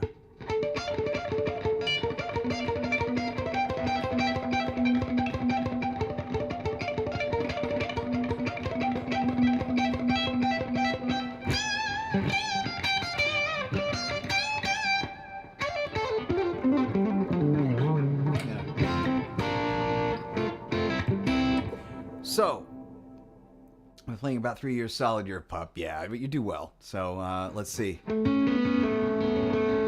Okay, so the carpal tunnel thing. Let me talk about that directly because I've had it, and I did have it when I was 21. I did not have surgery for it.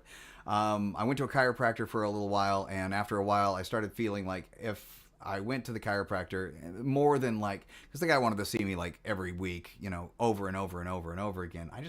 I felt pretty good before I went and saw him, and then I went and saw him, and then for the next couple of days, I actually felt worse.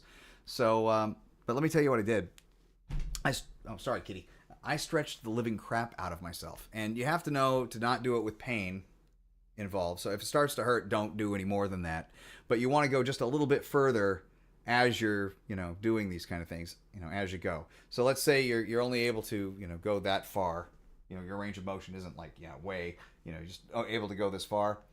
Fine, just go that far and then push it just a little bit farther. Hold it for 30 seconds. If it starts to hurt too badly, go ahead and let it go. Kind of shake it out. Try it again.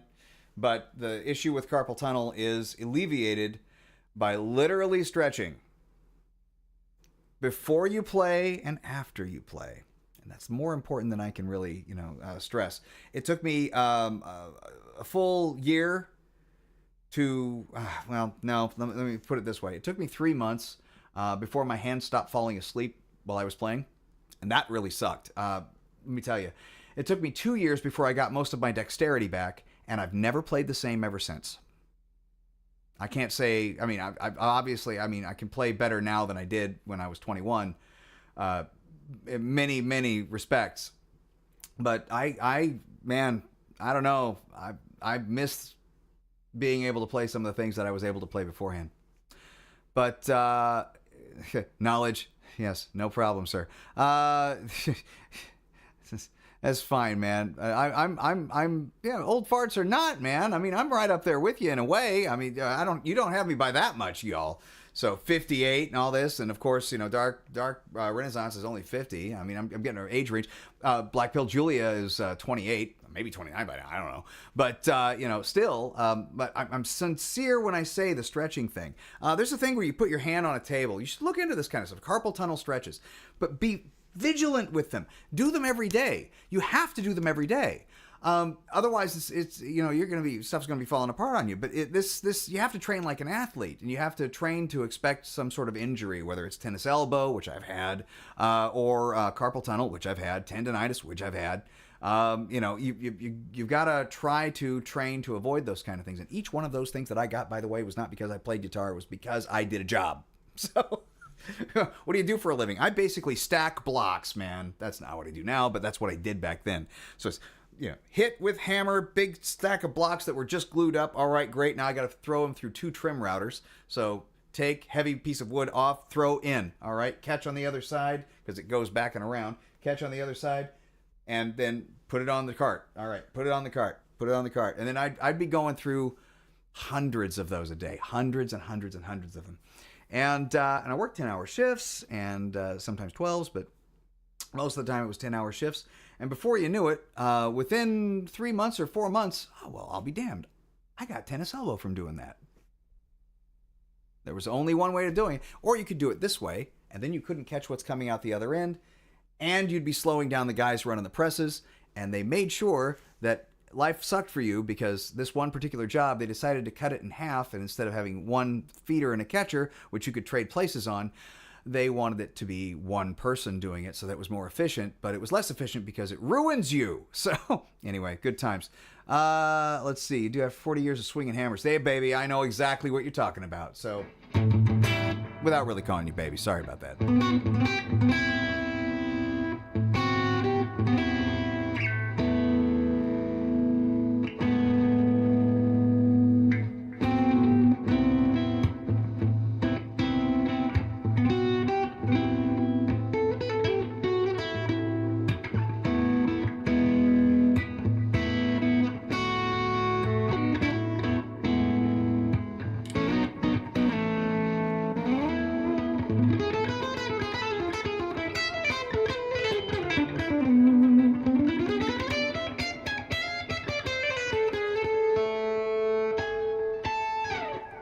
So swinging hammers notwithstanding, you can start stretching anytime.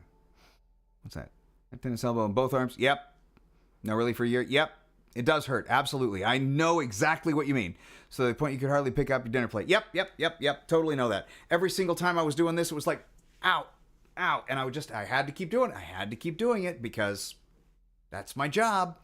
Hey, I hurt. Hey, I'm getting physical therapy on the job. We had a physical therapist at the door plant that I worked in. And that guy's like, yeah, you can't do that. I'm like, I'm trying not to. It's not even my bid job.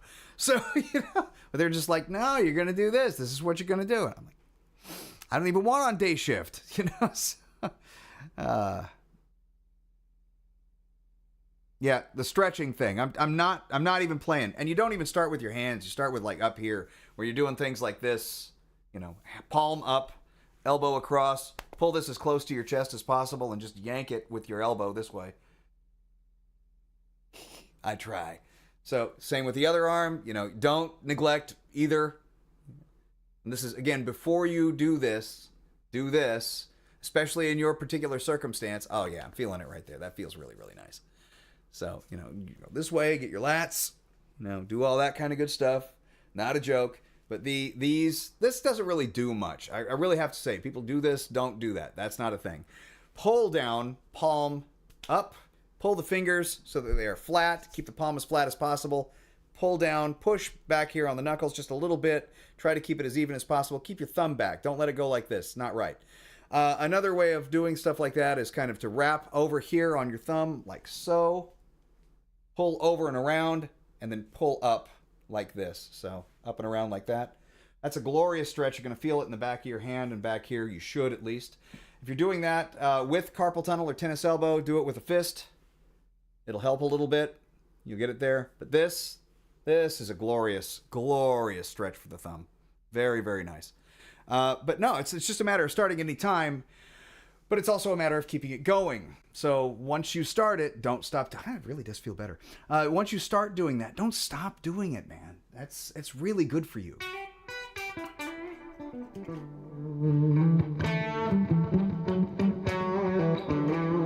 I'm having a hell of a time with this compressor, though. Oh, I dropped my knife.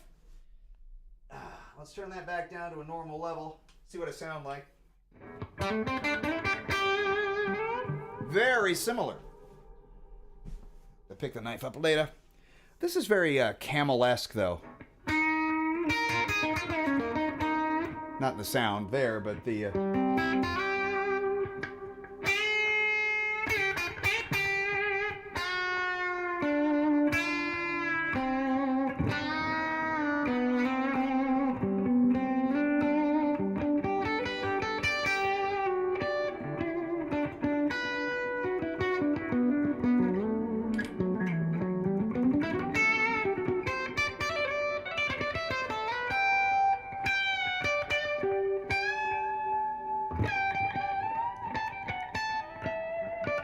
It's more comfortable to play this way. I don't know. You have too much compression on your signal, and it changes the dynamic of it.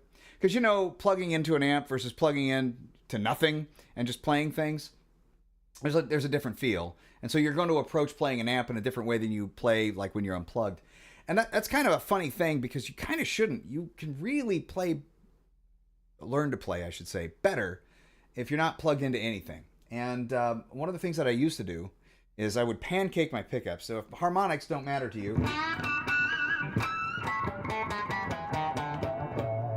but tone does, take the pickups and lower them as low as they can possibly go without actually popping out of whatever they're in. If they're in a pick guard, or if they're in a with surrounds, what are those things called? Pickup mounting rings. Lower them really, really far away from the strings, and your guitar will take on this kind of interesting woody quality.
I don't know.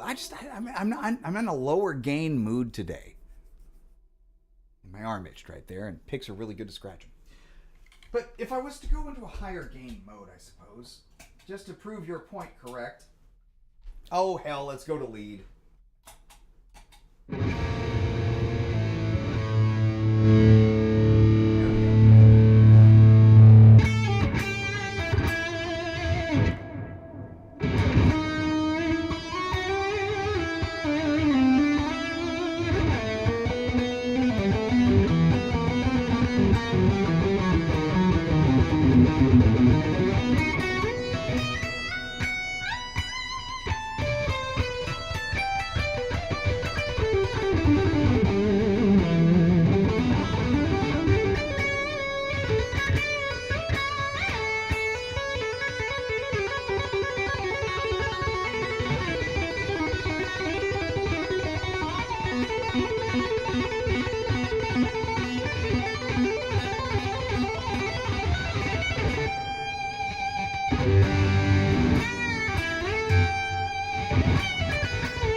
Sorry, kitty. It was too much for the baby.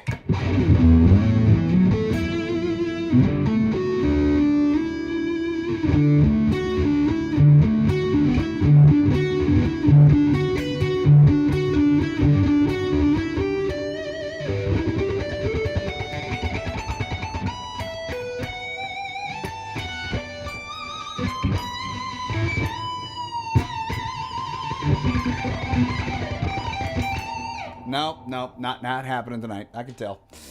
It's like, I'm gonna miss some strings. Nah, I don't want to play that. Nah. Let's see here.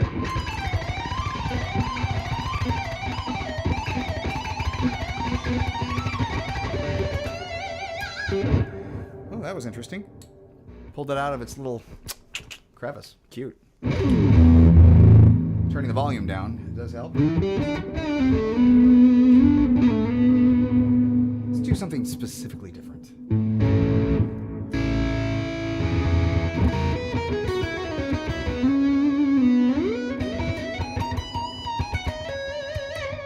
Oh, I am pulling it right out of that.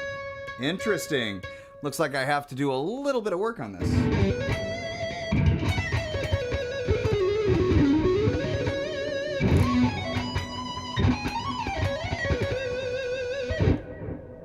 It's good sound though. How you doing, Hoppy? You okay, buddy? Time we got. Oh, it's almost 8 o'clock. Well, let's see. Fix of the week. Let's see. Drive to fatten it up and do pinch harmonics, but also clean up, rolling the volume back. Yeah, dude, balancing act. You're right.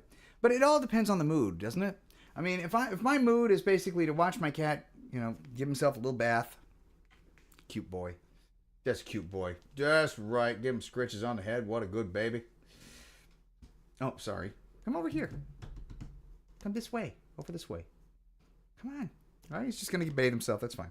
But if my intent is just to watch him, be cool, chill out.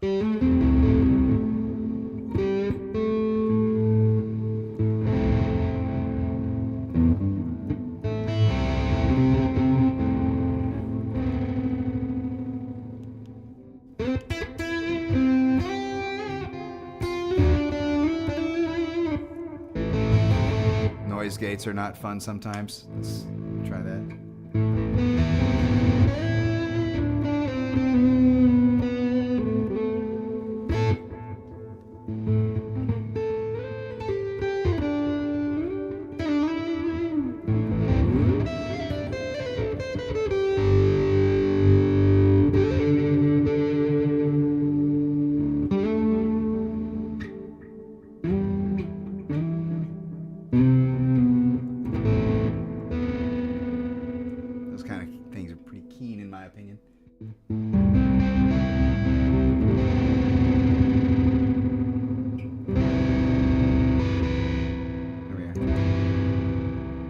Again, I am on lead. So balancing act. Let's go back to rhythm. Without the lead on. Without the clean on. There we go. Nah. Foot switches are fun. See, now that's nice.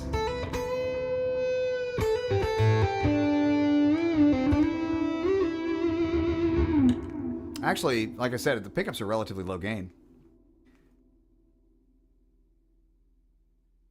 This is an important thing. I wanted to rename my channel Guitar Cat.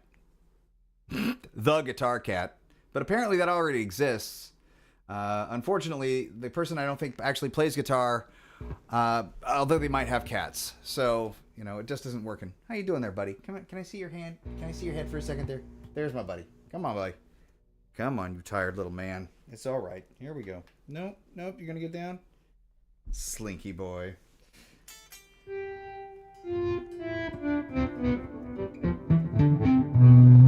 I was never able to do the picking thing and the whole pick. It just doesn't work for me. I always wound up doing it with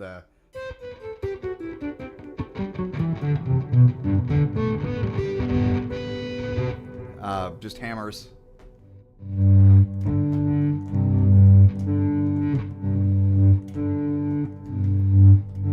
In fact, that would be nice to get on a loop.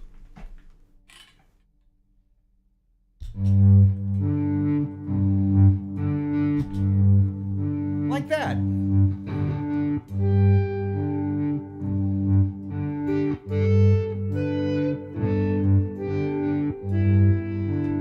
Isn't that cute?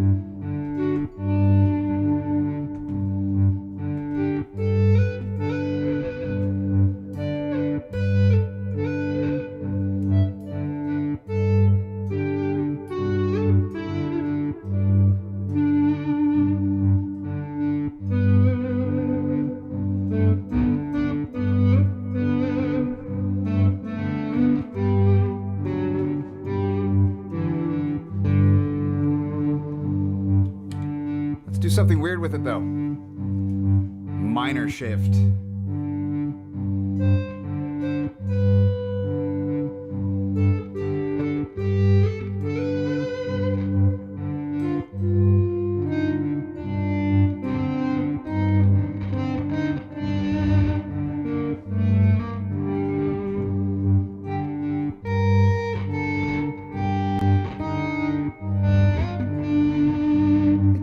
Cool, it's neat.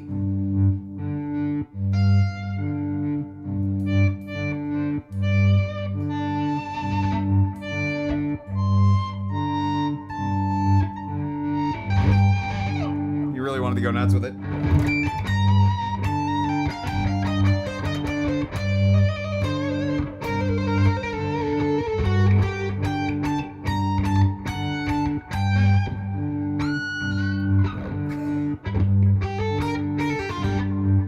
Let's go a little weirder.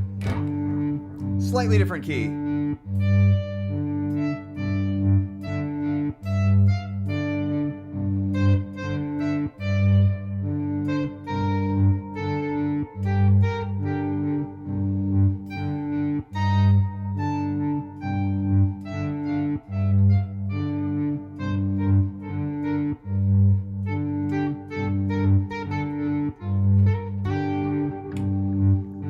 Forever, man. This is fantastic. Of course, the looper can do it forever. My wife would shoot me if she came home and it was just playing in the background while I'm in bed. But nevertheless, and that would be funny.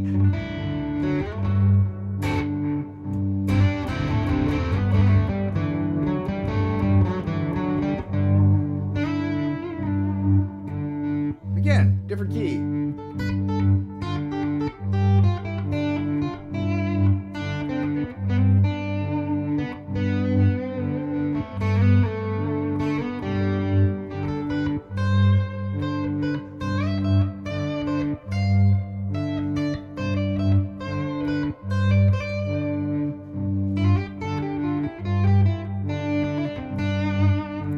Kind of something going on in Conan and the Barbarian or something. Fun. That was neat. Hello. Oh, hey, kiddo. Oh, you all right, little one? No, I've been out of the house since 6:30. Oh yeah, you're not used to no sleep. No, and I've also been at school since 10. Oh my gosh. Well, say hi to the people. Hi, people. Hey, she's not so enthusiastic today. All right. Well, I'm gonna go and be a dad. Oh, cathedral. Yeah, you see that's the whole thing about the whole... And having a delay pedal that's set to do the repeats just right. I would imagine that there's some stuff that you could probably do in the meantime. Let's go ahead and turn up my delay and we'll call it after that. But... And let's go with a clean tone. And the mix is high now. We want it a little faster, don't we?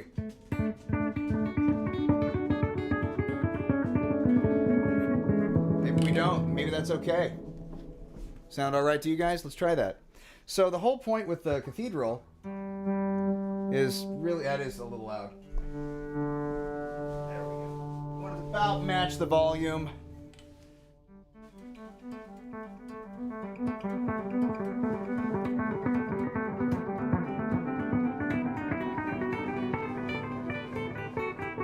And I always turn into Brian May because I want to go faster. So give me a second. I'm speeding that up.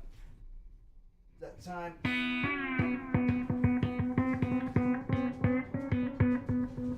There we go.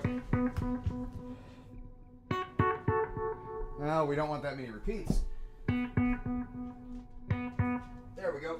Just have to remember my settings.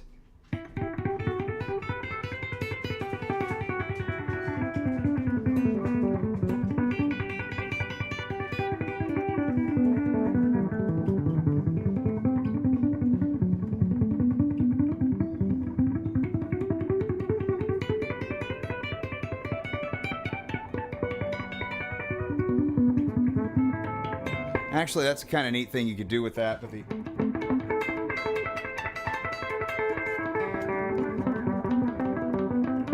now I keep getting... I haven't played like this in a long time, so please forgive me. But that's the kind of cute... Well, I just suck at it too right now, but I'll get better. Hold on. The thing about these kind of things is... Remember I was talking about rudiments? Let me put this down here and go clunk, clunk, clunk. That kind of thing. That can turn into a sequence of fours using this little dotted rhythmic delay. You're just kind of taking one note, going up one note, down two notes, up one, down two, up one, down two, up one, down two, up one, down two. It's called descending in thirds. And it'll give you a rhythmic four. So...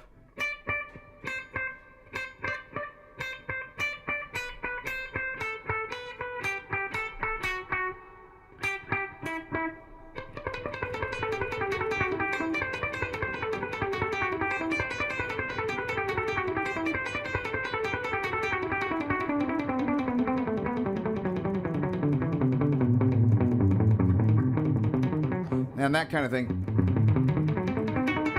You know, you can do all sorts of the Nuno-y things.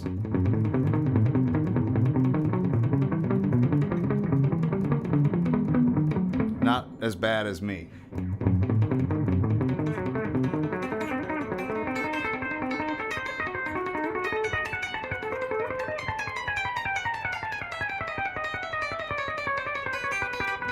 Yeah, and that kind of, you know.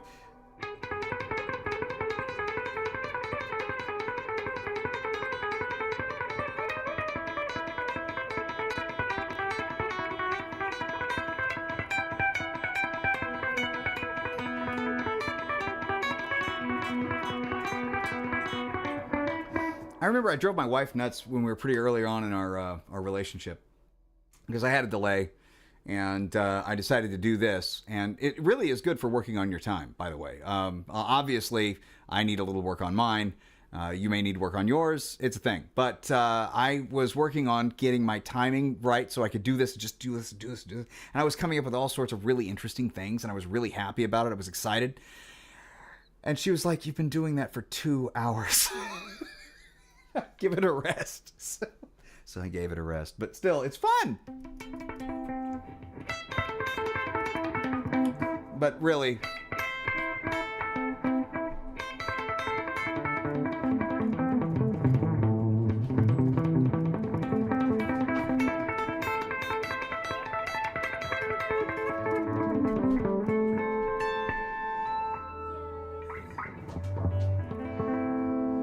well, I'm going to go ahead and get off of here, guys.